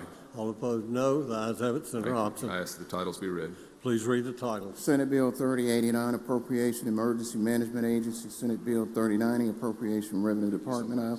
Senate Bill 3093, Appropriation Animal Health Board of. Thank you. My motion is that we do not concur but invite conference. Motion is we do not concur but invite conference. All in favor say aye. All opposed, no. The ayes have it. Senator Hobson. Thank you. Ask we go to item 110 and have the title read. Please read the title. Senate Bill 3094, Appropriation Gaming Commission. A motion is that we concur and ask to be recognized to explain. You're recognized to explain, Senator. Thank you, Mr. President. This is the Mississippi Gaming Commission. The total action would be $11,163,215. Of that, $9,512,053 is general funds. This is funded at LBR. I'll yield for questions. See no questions, Senator. Seeing none, my motion is passage by use of morning roll call. The Senator suggests you use the morning roll call for final passage. Any senator object? Any senator? Senator Carter as present. Please record all others present by the use of morning roll call as voting aye, and the bill is passed. Senator? Ask that we take up items 111 and 112 in block. Well, items 111 and 112 in the block. Anyone object? All in favor say aye. Aye. All opposed, no. The ayes have it. Senator? My motion is that we do not concur but invite. I'm sorry, have the titles read, please. Please read the titles. Senate Bill 3095, Appropriation Information Technology Services Department of. Senate Bill 3096, Appropriation Military Department. My motion is that we do not concur but invite conference. Motion is do not concur but invite conference. All in favor say aye. Aye. All opposed, no. The ayes have it. Conference invited. Senator? As we go to item 113, have the title read. Please read the title. Senate Bill 3097, Appropriation Personnel Board. My motion is that we concur and ask to be recognized to explain. You're recognized to explain. Thank you. Final action for the Personnel Board is $5,537,698. The bulk of that, $5,373,698, is all general funds. This does include vacancy funding at $99,852. A rent increase. Their building, they rent a building over at the Trustmark, I believe it, Regions of Trustmark building. They have a rent increase this year, and we're looking at some future options on what to do with their space. But for now, their rent increase will be a total for the year $97,897. And then we have a capital expense amount of $164,000 for IT equipment and laptops at the State Personnel Board. I'll yield for total amount over LBR is $361,749. Mr. President, I will yield for questions. No questions, Senator. My motion is passage, or I suggest passage by use of morning roll call. Senator suggests you use the morning roll call, final passage. Any senator object? Any senator wish to be recorded as voting no? Seeing none, please record all present by use of morning roll call as voting aye, and the bill is passed. Senator Hobson. Thank you, Mr. President. I ask that we go to item 114 and have the title read. Please read the title. Senate Bill 3098, Appropriations Secretary of State. My motion is we do not concur but invite conference. Motion is we do not concur but invite conference. All in favor say aye. Aye. All opposed, no. The ayes have it. Conference invited. Senator? I ask that we skip item 115 and go to item 116 and have the title read. Please read the title. Senate Bill 3101, Appropriation Veterans Affairs Board. My motion is we do not concur but invite conference. Motion is we do not concur but invite conference. All in favor say aye. Aye. All opposed, no. The ayes have it. Senator? Thank you. Mr. President, I ask that we take up items 117, 118, 119, 120, and 121 in block. Motion is we take up items 117 through 121 in block. Anyone wish that one aside? Seeing none, all in favor say aye. Aye. All opposed, no. The ayes have it. Senator Hobson. Ask that the titles be read. Please read the title. Senate Bill 3091, Appropriation, Agriculture and Commerce Department of. Senate Bill 3104, Appropriation, Additional Appropriations for various state agencies for fiscal year 2026 and 2027. Senate Bill 3088, Appropriation Corrections Department of. Senate Bill 3057, Appropriation IHL, Mississippi State University Cooperative Extension Service. Senate Bill 3059, Appropriation IHL, Mississippi State University Veterinary Medicine College. My motion is that we do not concur but invite conference. Motion is we do not concur but invite conference. All in favor say aye. Aye. All opposed, no. The ayes have it. Conference invited. Senator?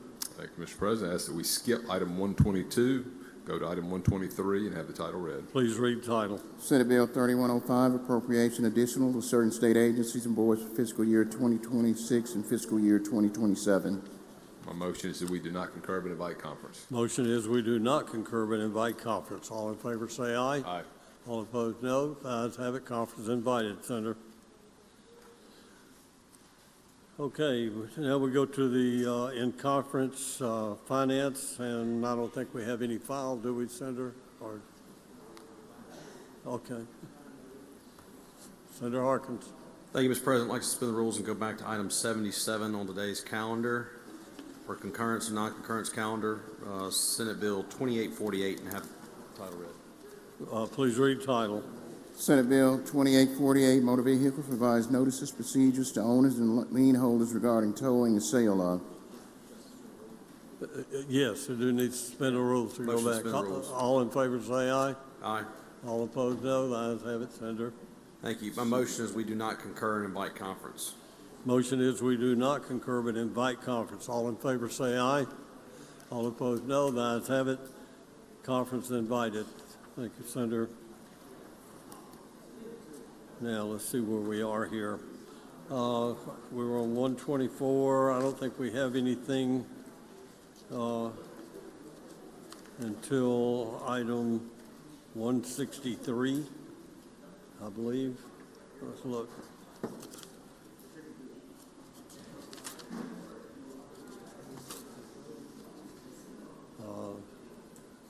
Or through what, we don't have anything. So we go to the general calendar. Those items will retain their place on the calendar. We'll go to item 164, Senator Boyd. Pass and retain 164. 165, pass and retain as well. 66, 67, go to Senator Johnson. Senator Johnson. 168. 169, 170, 171, 72, and we go to and through 173. Okay.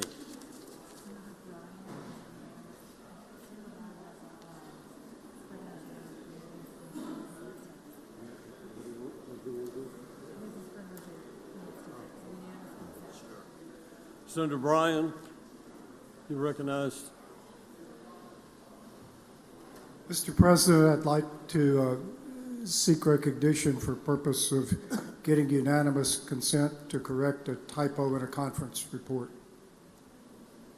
I think it's on the screen, if it's appropriate for the clerk to read it. Does anyone object? Say no objection, Senator. Thank you, Mr. President. So we do adopt the change. All in favor say aye. All opposed, no. The ayes have it now. Okay, we go to, well, we have anything else before announcements? I'm sorry?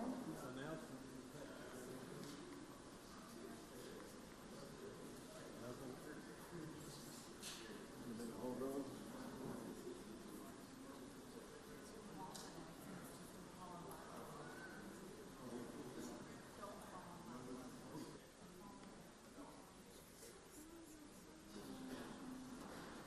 Okay, how about for announcements? Do we have any announcements? Anyone?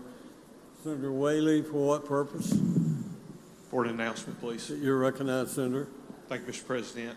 Immediately after recess in room 210, local and private committee will meet. Okay, Senator Williams, for what purpose? Announcements, Mr. President. You're recognized. Just wanted to remind the Technology Committee that tomorrow at 2 p.m. in room 216, we'll have advising consent for about 14 different members. It'll take us a minute. Thank you. Thank you, Senator. Any other announcements? Any other, thank you, Senator Kirby. Any other announcements? Okay. Senator Blackwell, you want to come to the front to make the final resolution, please, sir? You can come to the front, speak at the podium. I don't think you've been up all day.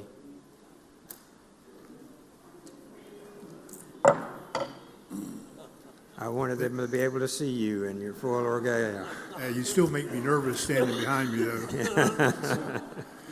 All right, Senator Blackwell, you're recognized. Thank you, Mr. President. I move the Senate stand in recess till 5 p.m. or until the last committee report is filed, at which time the journal will reflect we're adjourned until 10 a.m. tomorrow morning. All in favor signify by saying aye. Aye. All opposed, no. Thank you, Senator Blackwell.